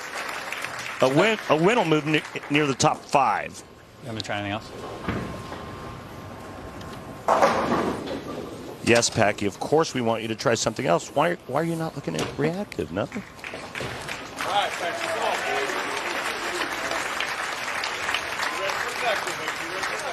He's going to dance with the one he brung. Mm-hmm.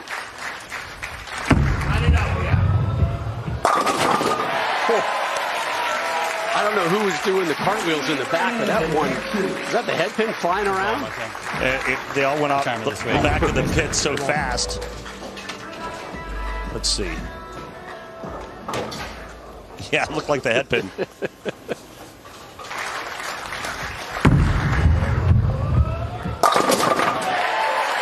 Yeah, I'd say probably good with that ball for another game. Working.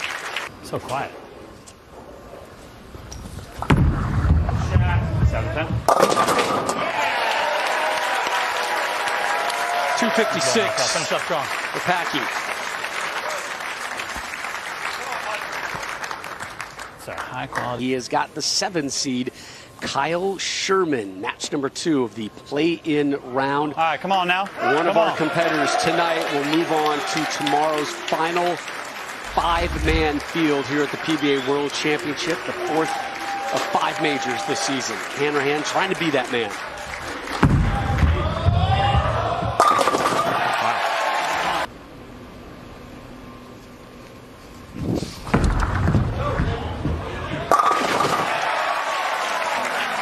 Big strike for Sherman, and he is playing with maybe a little bit of a chip on his shoulder. Well, yeah, your dear friend Carolyn Dorn Ballard dropped him off of the New Jersey Kingpin team. And although it was amicable, Kyle said he's never had this much motivation. Yeah, it's been the biggest motivation for me, period. Yeah. Take a look at his arsenal. He's going with Attention Star. You like that name, Rob? Nah. Okay. We're going to talk about names coming up soon. I keep trying to tease that. You're doing a great job. Back-to-back opening jacks for Kyle Sherman. Hanrahan on that tricky right lane. No issues. And you notice the lane.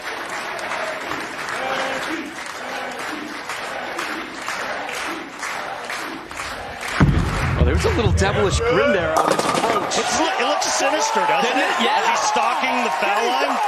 Give me some!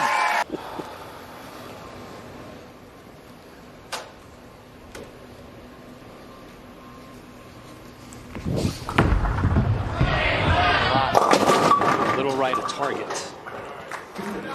A little right of target, but he avoids disaster just leaving the 2-pin.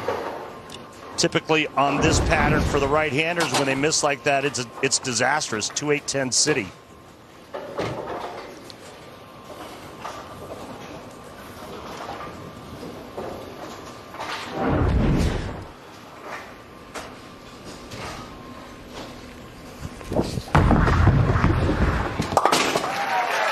Registration for the 2024 PBA LBC National Championships. It's now open to bowlers of all skill levels and from all centers. The PBA LBC National Championship. It's heading to a new location just outside Chicago, and it includes 2 new junior divisions. You can compete in singles as well as optional doubles and team events. You can even combine your scores with the pros. Enter today at pba.com/LBC tournament.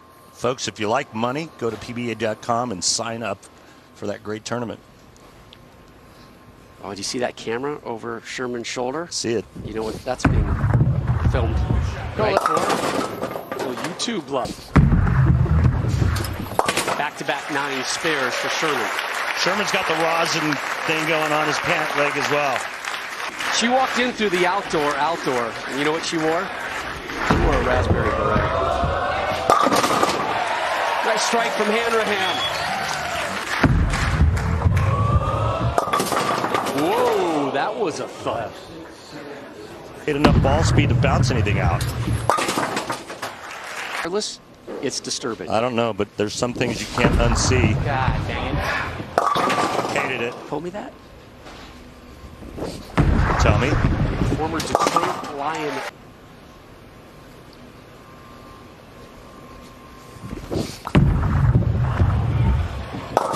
Far. He knows it. Big chance here. Oh, what a pickup! We're always happy to be here, and just want to pass on all of our. Oh.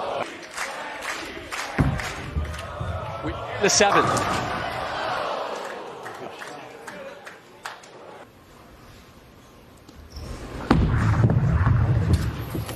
Picks that one. Also took a mental shot as well.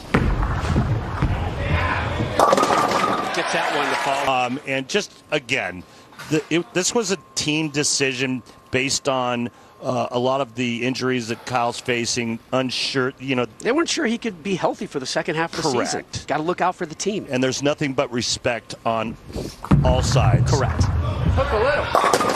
Oh, it's pretty good, Kyle. It's pretty good. Left the 10. Sherman can max with a 221. Takes care of that. Tomorrow over on Fox, the stars of NASCAR. Hanrahan hasn't struck since the 4th. Gets one here in the 7th. Really needed that. Kyle Sherman only 221.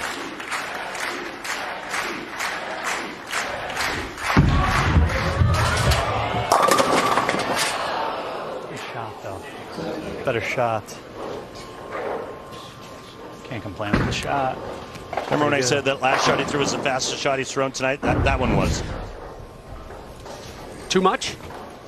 Yeah, just a little bit because of the flat 7. This left lane has been problematic for him. Open frame in the 5th. Spare in the 7th. Spare in the 9th. You know what he's doing? He's not moving his feet. He's doing it with speed, right? So game 1, he was locked in, right? And all of a sudden, that ball started to pick up a little early, so he doesn't want to move his feet. He just increases his ball speed, but now he's lost shape down lane. Sherman no longer bowling just for himself. Talk about that after this shot.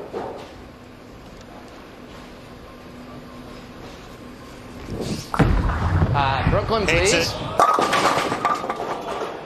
Thought the left side was good this week. Well, yeah, if you're left-handed, Kyle. Use your legs, man. You just talked about it. Use your legs. Says it takes him an hour and a half to prep before every squad. Get those hips loose, get that back going. Yeah.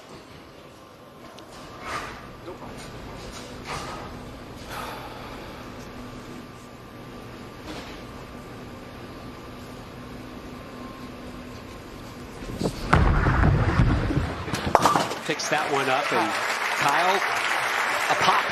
Sorry. Now, hey, we're back. Daughter Maya, born in February.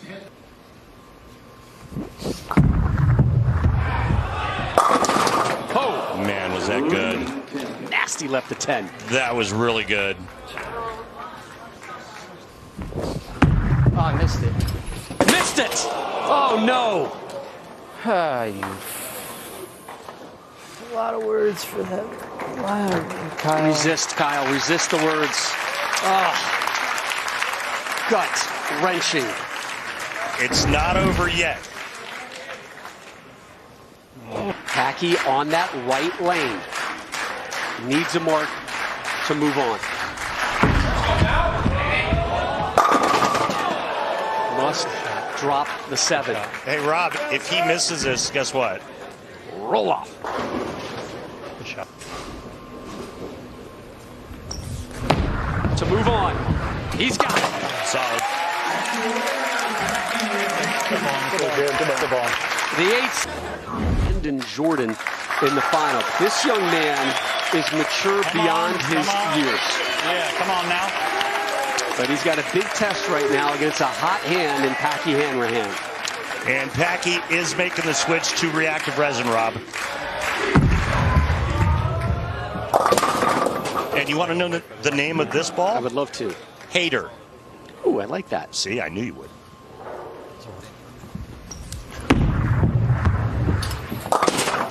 Picks that one up.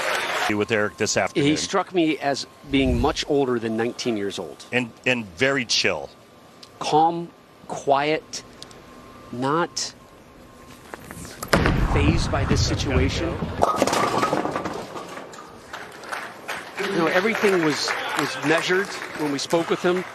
I asked him about the season. He's like, it's about par for what I thought. I'm like, you're a couple wins away from being a major champ. You're 19. Along, get that knowledge. Learn these lanes. Learn what life is like out here. And pick up things like that. Oh, yeah. You bet, Jonesy. Look at that smile. Is that Pop standing up behind him? I think that was his dad, Heath. I mean, yes, sir. A little mini backup ball to the 3-6-7. You know what was great about that reaction? He tried to stifle the smile for like a millisecond. You put the tongue in the cheek, right? Like, I'm not smiling. Yeah, you are. He let it out. There's Pops. We're going to check in with Pop. Pops has played a big part in this young man's bowling career. We have visual proof of that. And you're seeing some visual proof right now as he gets a strike here. One of the bright lights of the PBA on Fox Sports. Here's Hanrahan off that spare in the first.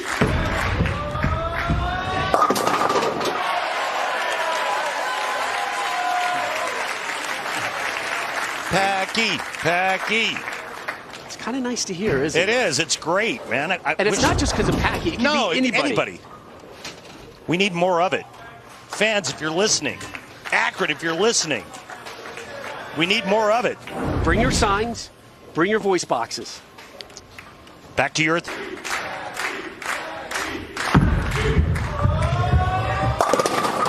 jacks for Packy. Come on, let me hear you, Detroit. Let me hear you. Come on, Detroit. Come on. Bear in the first, a strike in the second. Here he is in the third.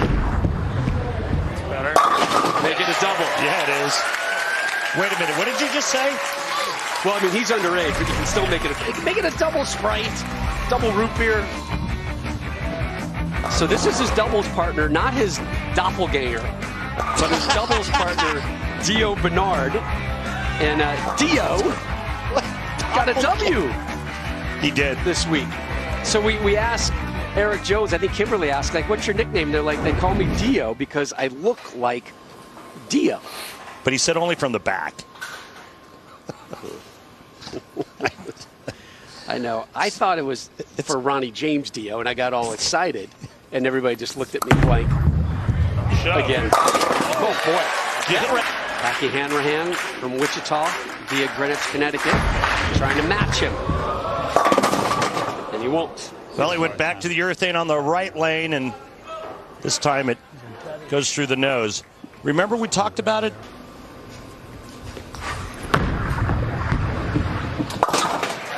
At the World Championship.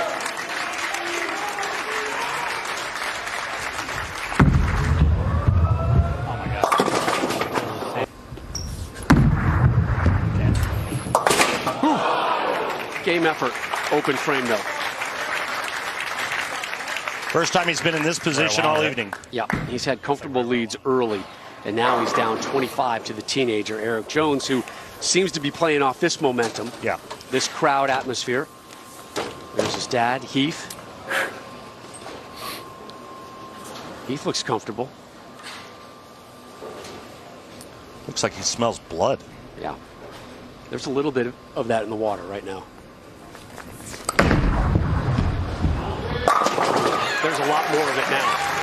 Training videos. Yeah, a lot of Mark Baker which videos. Shows the kid's intelligence, right? Yep. Ooh, left to man. second. That's going to happen. Unfazed by.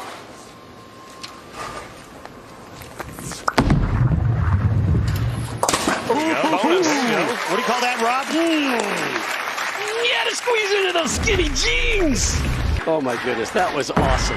That was awesome. Thank you, Kimberly. Hanrahan gets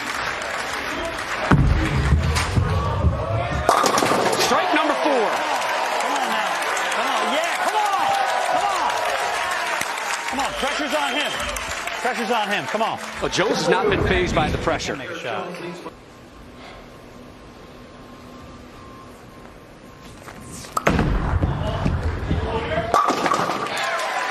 Another gorgeous shot. That one he got in a little bit. Might have. Up, downs, up, downs. The lead is 24. We begin the 8th. But you're right, he is not awed by this situation at all. Hanrahan's the one who has to play catch-up now. Down 34, in the 8th, another strike. Off the timeout, and off his 3rd straight strike.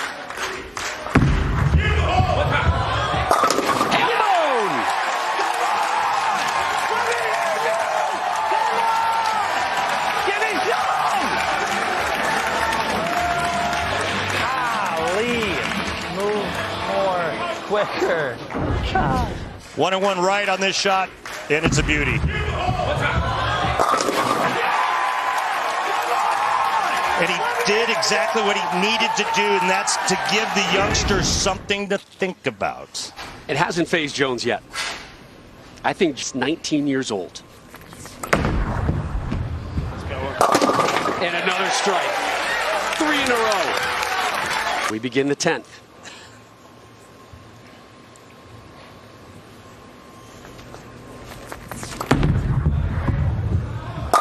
Huge strike. Come on.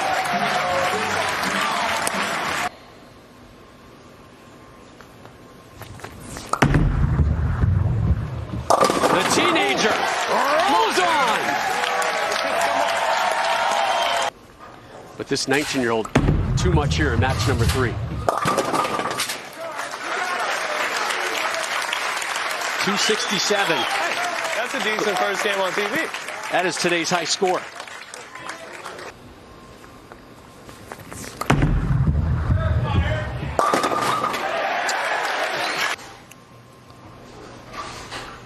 From Okemos, Michigan, a suburb of East Lansing, about an hour 20 drive away, left the 7. Yeah, baby. Knowles knocks that one in. Here, but both of them were over in the main bay, not here in the arena. Oh, he loved it. And that's Brooklyn. Justin just trying to get control of the nerves early on. Jones, he's already gone through that. Back-to-back 9 spares for Knowles. He's the old man on the show. They were doing the open.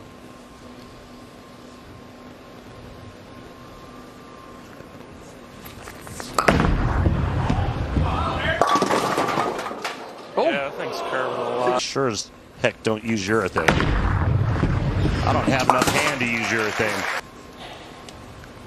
Strike in the first, 9 spare in the second. Here he is to start the 3rd.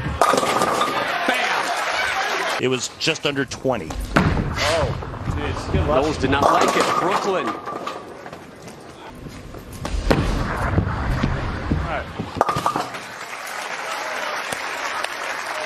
So for tomorrow, Graham Faw, Jesper Svensson. Still without a strike.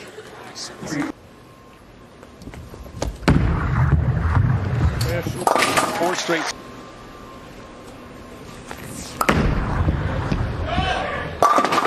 Third strike. Get A, your defending champ. B, someone who's very much in the thick of Player of the Year race. That's tomorrow. I think if EJ wins, he moves to the top of the list. Yep. Get away with it. 6 minutes. Little bad. Oh, you got it! He got it, Randy!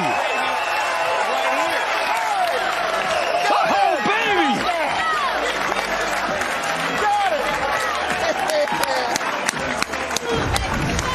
What a moment for Eric and his dad. Dad, get ready to build another lane in the backyard. I mean, I thought he missed that. Wow. I thought he was just getting the 10. Throwing it straight up the lane with a little bit of a backup on it. A little bit of a reverse curve. That's incredible. Circle that frame. That shot in the 5th. Knowles responds with the strike, his first.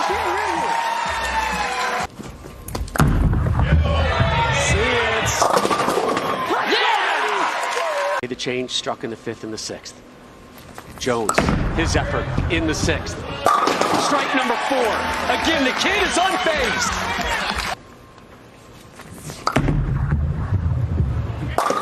Bartender! 1 pin separating them as far as max score is concerned.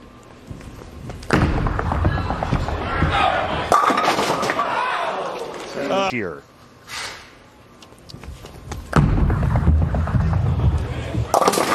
That right now, you got to show this respect. And he does. Nice cover.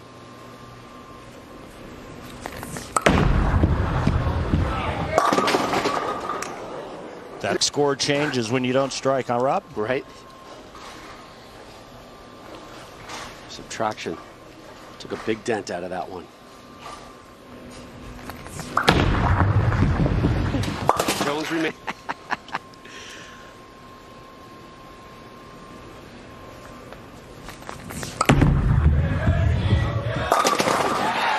Didn't phase him. I mean, down 14 here in the 9th.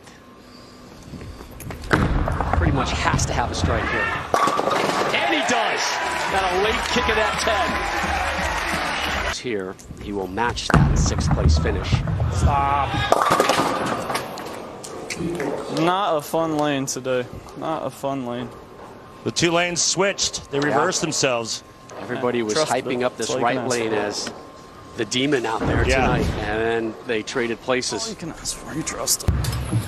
Trading places, absolutely. The wrong ball was hot today. He trusted it. He trusted.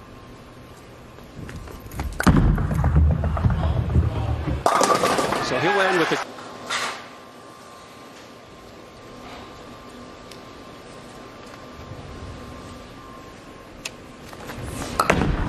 Nine to move on. He's at 8. Needs 1. Just needs 1. He'll take 2, and he'll move on to Sunday's final. Championship, Kimberly standing by with the teenager. Eric, congratulations on your win. You looked a little bit nervous there in the 10th, but let's talk about that 5th frame when you had that huge conversion that kept you in this match. What happened there? I've been asking Mike Wolf over-under on all those that I've shot at this week, and I've missed all of them by a mile. So the one time I don't do it, I made it. I think that's what happened. Well, tomorrow with this win, you actually claim the 5th and final spot, and you're going to be taking on the defending champion, EJ Tackett. It's going to be interesting to see what kind of effect EJ has on young Eric Jones, the reigning player of the year and the defending champ of this event, the last righty standing. If he can create a trough on the right side of the lane, Rob, I think EJ climbs the ladder and he wins this. Tackett goes for his 5th major. Jones goes for his 1st title. Both of them standing by with Kimberly. Number 1 fan, your number 1 fan, your dad was here, and he played the saxophone for the national anthem. Let's take a listen to that.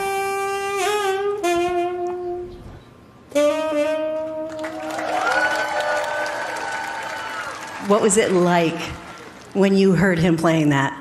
Man, I was like getting emotional. He's just so beautiful, such a great man.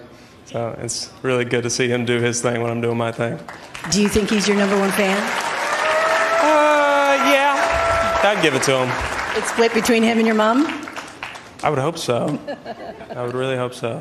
All right, good luck to you today. Thank you.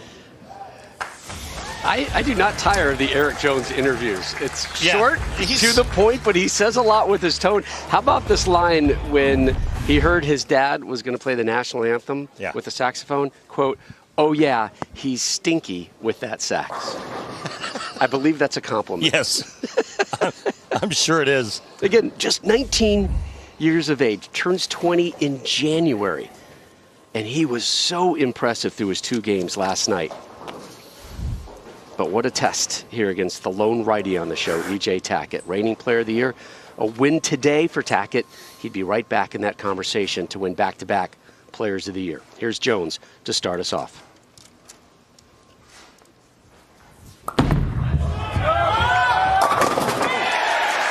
Picking up where he left off. Yeah, he had these great starts last night in both of his matches, kind of put himself at ease. He was never really in a pickle at any point. Had some great spare pickups. That one in the 5th versus Knowles.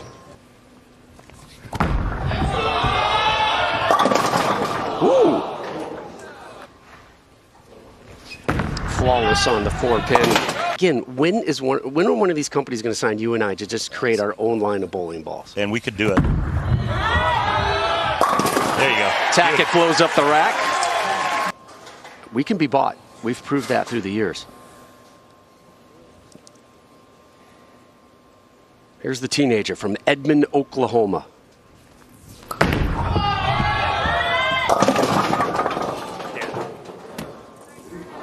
The 3-5-6 in this tournament. Cleans it up beautifully. You know how I know that? Because, well, I'll tell you that in a minute. Let's talk oil. That's the World Series of Bowling. Nah, that's a grind. Back on the strike train. I'm not going to lie. Yes, he did. And a lot of leg work. Yeah, a lot of up and downs, up and downs. E.J. Tackett in the 3rd. Make it a double.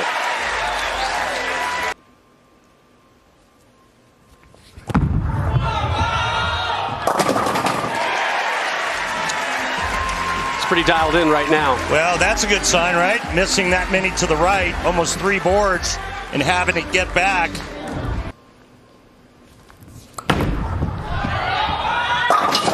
There we go. I love you, Randy Peterson. Oh, no! I saw him leave one of those in practice on the right lane. No way, on a double. 9. My God. Yeah. Throw it better. You can't. I love these signs. Again, we're in Akron next weekend. Bring out those signs, Akron. Good pickup. What's our pledge, Randy, to America? All different oils. Likes it. Hambone! Tackett for 5 in a row. You betcha. Oh boy. He and his dad Heath built a bowling lane on their property, complete with pin setter. And that's a ball return. That's not a back exercise, Randy. That's not to get that V in the back. So cool. Look at this. Think of the parties you could have in your backyard, man. Just talk to Heath and grab a case of Pam, right? And have him hook you up. So we asked him, like, what was the oil pattern out there? Like, we just got some Pam and sprayed it. That's it. the lane. By the way, our thanks to the neighbor next door for putting up with that racket. That's awesome. Jones, he needs something right now. Strikes in the 1st, 3rd, and 4th. Off a 9 spare, and there he goes. Beauty. As a much older person. So I just crushed that rack. Gas, no brakes.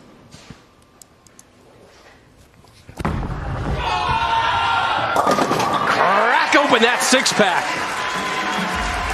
Finds a comfort zone. Watch out. The trough. Yep. Reigning Player of the Year, reigning world champion. Hold it. Lucky to get 9. There's the miss right there. Not a good shot for E.J. Tackett, but the result, excellent. You saw this right away, Randy. Yeah, it was dead left off his hand, and very fortunate to get 9. Takes care of the 4-pin, so the strike streak comes to an end. Here's Jones looking for 3 in a row.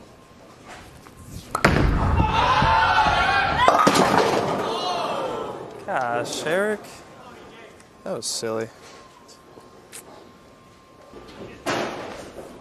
Wow. Yeah, that was a big noise. It's 3 times. See, that's why I like the Packy Hanrahan theory of having the crowd cheering throughout. That wouldn't have phased him. Nope, he wouldn't have heard it. Nice pickup. I mean, it gets funeral parlor-esque quiet in here. Right. And this is a sport. These are athletes. They want that energy. They want that excitement. I don't know how we change that or if it's ever going to change or if people want it changed, but there's a lot of bowlers out there who would prefer the nonstop energy and noise and clapping and just the general crowd combustion.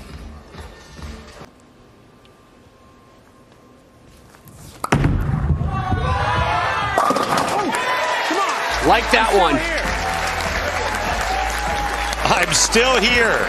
He picked that up from the veterans, right? The vets always say, like, I'm not going away. I'm still here. He's watched some bowling on YouTube. Well, he had some of the vets pull that line on him last night, right? He had those big leads, and they would strike and say, I'm still here. And then guess what? Jones would come up unfazed and knock them all down. Trying to get into the young man's dome. It didn't work. Now he's trying to get into E.J. Tackett's head. Good luck with that.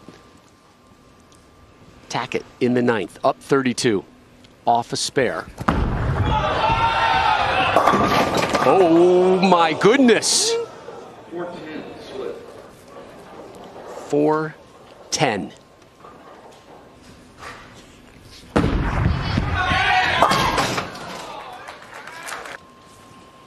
EJ using that Pride Dynasty, Rob, but 2 of them. A fresh surface on the right lane, and then the ball he used on Shark on this left lane. Huge shot for Tackett, up 19 now. Maybe. All right, one more seals the deal. If he gets a spare, he will force Jones to throw all 3 to win by 1.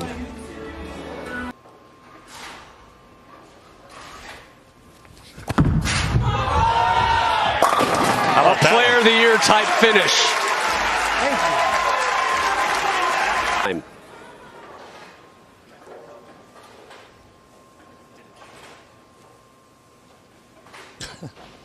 You see that? How's the left? How's the left? Oh, yeah. Commanding close for Tackett. 246. Eric Jones has nothing to be ashamed of. I hope we see more of this young man down the road. Again, that solid 9 in the 5th. And how large that looms now.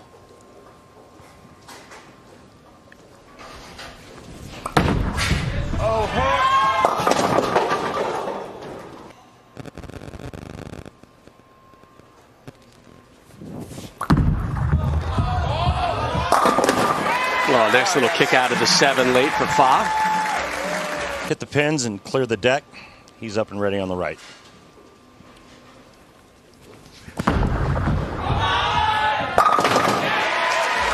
Could you hear all that crinkling, Randy? So you're half to the bag of chips.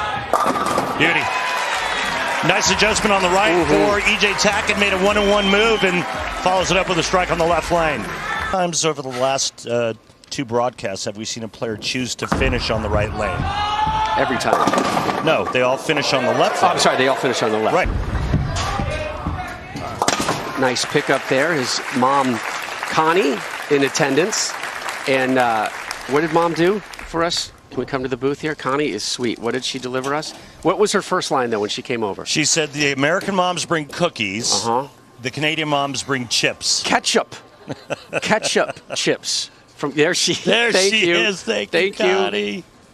God bless her. That was awesome. Love Canadians. Nicest people. Nice kick out for Graham. You know, we had Graham in the booth last night watching this and giving us some of his observations of the left side, and he was a great help. Yeah, he was spot on, and that was the Just Right strike brought to you by Just. They can't stop eating. Tackett leaves the 10. And that shot was almost an absolute duplicate of the last one on the right lane, and this time he leaves the ring 10. What a great shot by E.J. Tackett. Got the many. Strike, strike, 9 spare. Here he is in the 4th.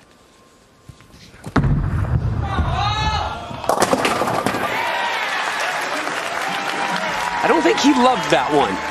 Well, look at the numbers on Strike Track. Right here, just went away, but it was a couple of boards to the right, but it still got back. Black Pearl urethane.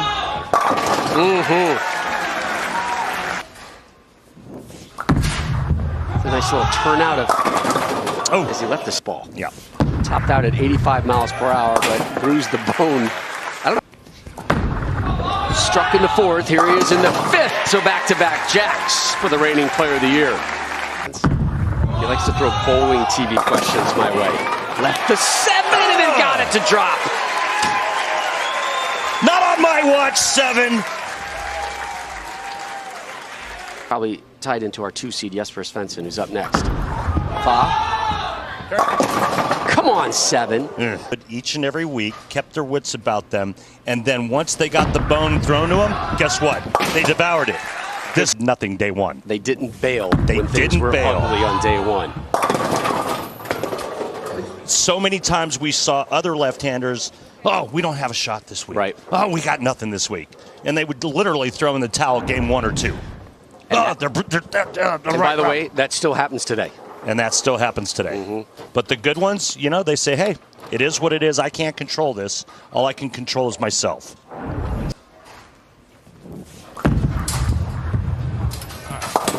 Can't keep getting spares when the other guy is dropping strikes.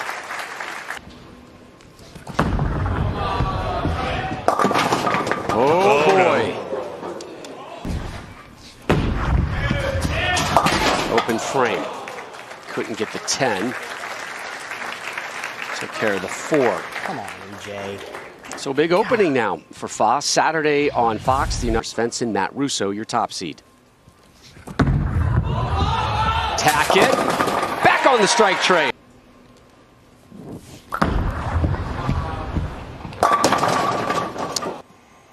Three top 20 finishes this week. It's been a wonderful week for Fa here, just outside Detroit in Allen Park. Takes care of the single. Mike.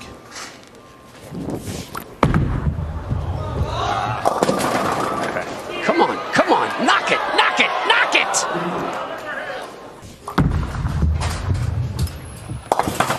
Now, EJ. 2:45 here in our second match.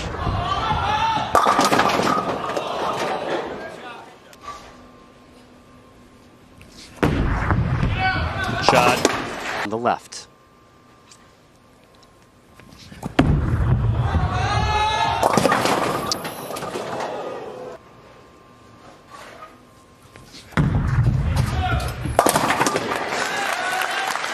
That's humming. Hammered that one.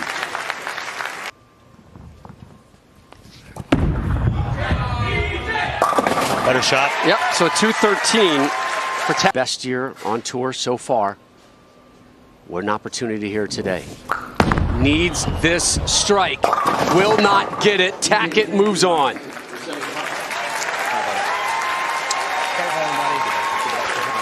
It was a bold move that he tried to make late, Rob, with the loft. Was it too late? I think so. I think so. It's just too big, and just look at how early he was setting the ball down on the lane, and now he's lofting it halfway to the arrows. Yep. Today, 11 of 13 on this lane, Rob. Only 5 of 10 on the right. And he'll finish the match on the right lane. But guess what? There's something coming up that we really like.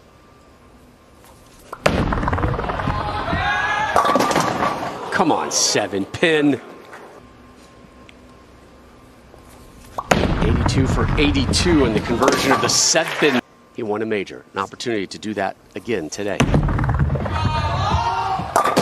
There you go. Tackett on the right. Messenger!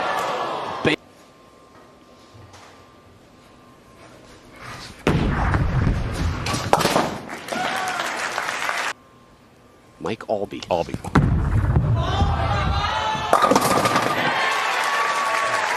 We just skewered him. Team spare strike. Here he is in the third. Come on, left it again.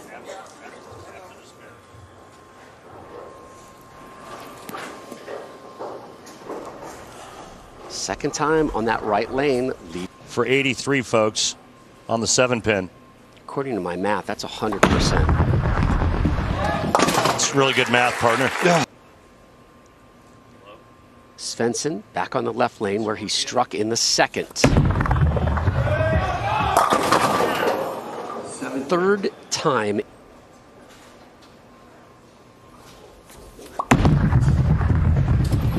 Third titles. Win today, he's right back in the conversation for another. Straight and hard. Yep. Oh boy. And that's the issue. Really, that's the one I leave? Great call. Great. That's the trouble lane. You know, the goal was to throw it over the front a little bit. IQ Tour 78U. It's a lot. It's urethane. It's a lot. Yep. A lot for a name. There it is. There we go. A little softer speed. There we go, Iceman.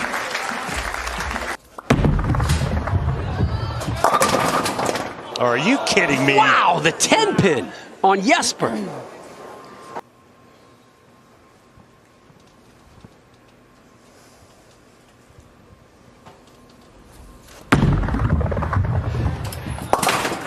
Curls that one in nicely. Wanted a strike. He'll take a 9 spare, and we got a tight one here in our semifinal.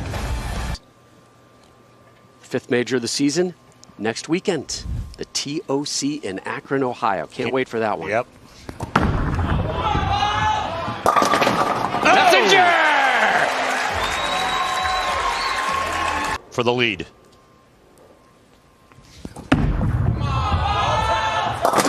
Tackett back on top. Ace is full. The last couple of shots for E.J. Tackett after the opening in the 4th. He comes back and rebounds with a 3-bagger. The lead. Here's his rebuttal in the 7th.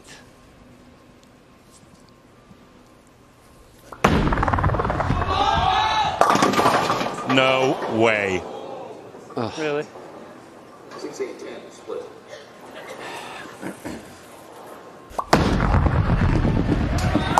Oof. Open frame. Top 10 finishes.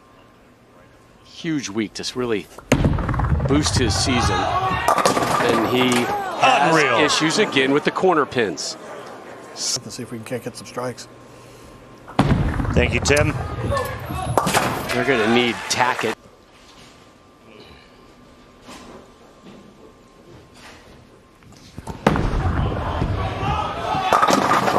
Whoa! Man! For a minute there, it looked like it was come back on the deck and take the 10 out. That went from 7-10 to a Messenger almost dropping the 10 for a ham bone to leaving the 10.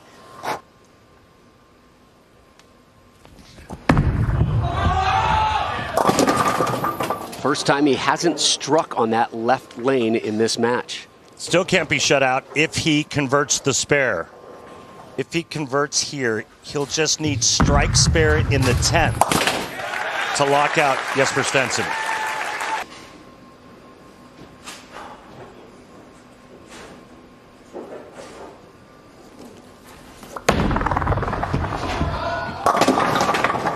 Get down! You gotta be kidding me.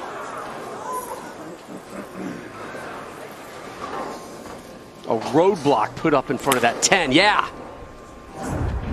I'm with you, Iceman. Without question, it just unfair at times in how brutal this sport can be. His execution has been so good today. And I mean, absolutely. Good pickup. Let's ball in the pocket.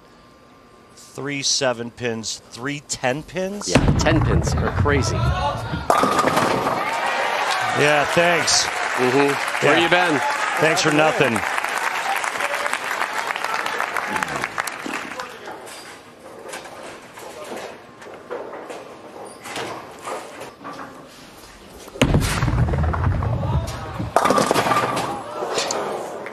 Now it is. Today's show. We're with you uninterrupted for this final. The great Hall of Famer.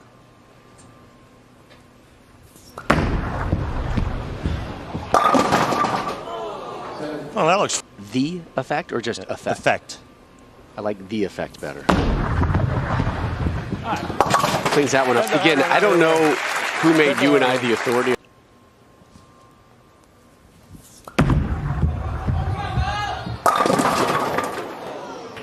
Huh.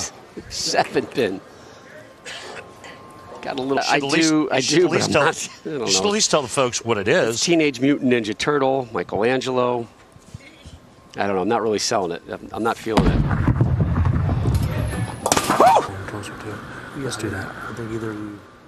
Well, they learned from Jesper Svensson last game. Can't let it go too late. Tack it. Dialed in. The difference between Svensson and Russo, Russo's using reactive, softer speed, actually creating way more motion. The result, however, is the same. Not both of those, and then their third match, EJ. Beautiful. EJ takes Jesper to the 10th. 193, 184. Yeah. Has.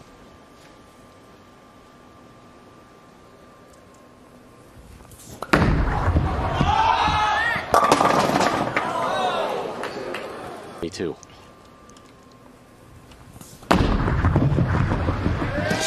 He is pushing his luck with these skinny jeans. There's not. We got to do it. Looks like a ball change. Yeah. Going to the hater. Here in the fourth. It is a ball change. Don't be a hater, be a lover. Right? None. Tackett has been perfect through 3. Uh-oh. Horvager to open up for Tackett. The player that uses their thumb is EJ Tackett. Matt Russo no longer uses his thumb. Very true.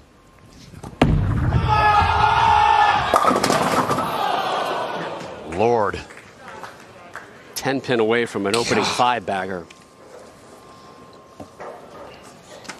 He's aced the...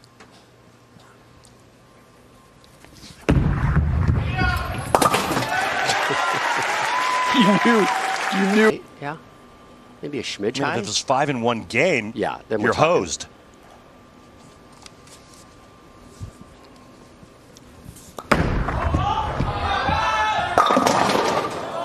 Good practice at this 7-pin today. He's been cutting it close. That one right in the middle. Crew still talks about it. Really appreciate that, Vicky. Russo, just one strike, came in the 4th on this left lane. Here he is in the 6th. Needed it and got it. The info.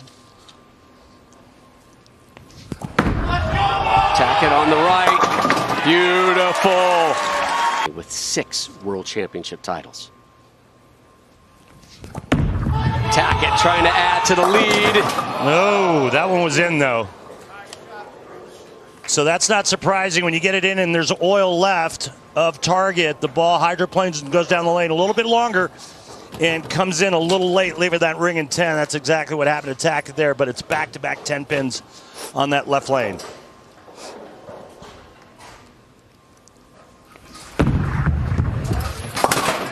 Everything in his game. Missed the cut at the players and said, I got to make a change. Double wood. Add himself to that list, but struggles with that 7-pin, and now double wood. Said this is what dreams are made of.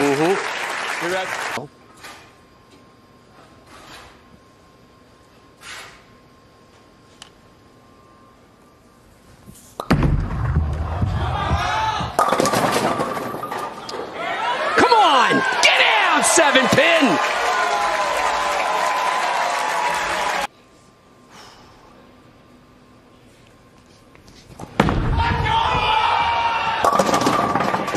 Oh, the messenger slid right in front of the 10. On that 9 spare on the left.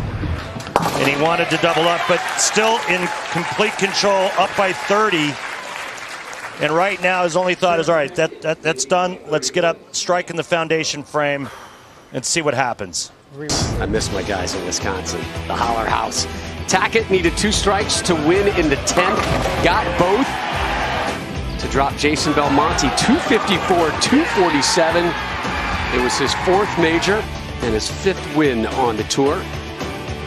All of those adding up to PBA Player of the Year honors. A win today, and Tackett is thrust right back into that Player of the Year conversation. Bill O'Neill, Kyle Troop, Tackett telling us the one thing I need is a major to get myself in that conversation. Jeez. The redundancy of this 10-pin is just killing me. Redundancy of the 7-pin for Russo.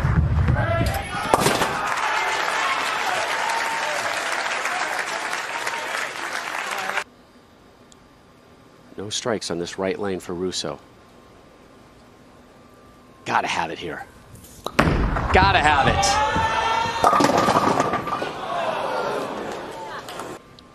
And it looks like he's going to repeat here at the World Championship. On Friday, PBA Elite League on Saturday, and the TOC on Sunday on Fox. These corner pins, 7, 10, doesn't matter. If Tackett throws 2 gutter balls, it's 197. So you're saying there is a chance? No, there's no chance. EJ Tackett's winning his 5th major. What a road. You know, we talked to him earlier this morning. He said he watched yesterday and he thought Kyle Sherman, the only other right-hander, thought he played the lanes too deep. He said, I'm going to stay right as far as I can, as long as I can, break the lanes down with something really strong, something with a lot of surface. Exactly what he did. Last shot for your 1 seed.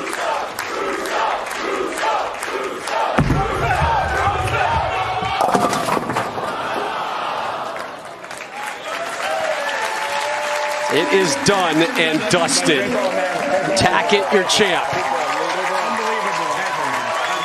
What a great run for Matt Russo, and congrats on him winning the Scorpion Championship Tuesday night, but this is all EJ Tackett. Major number 5, title number 23, EJ Tackett back in the Player of the Year race.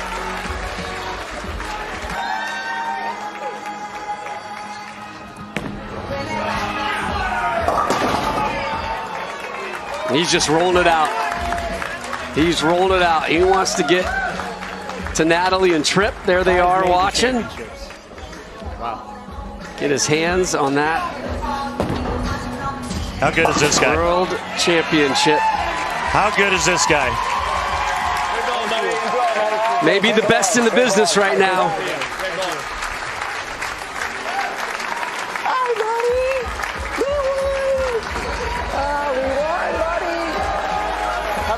Let's go pick up this little trophy here. 2 great trophies for Tackett right there. Well said. Well said, Rob. Our PBA Tour coverage continues next week, and we are live from AMF Riviera Lanes in Fair Lawn, Ohio. Saturday, we bring you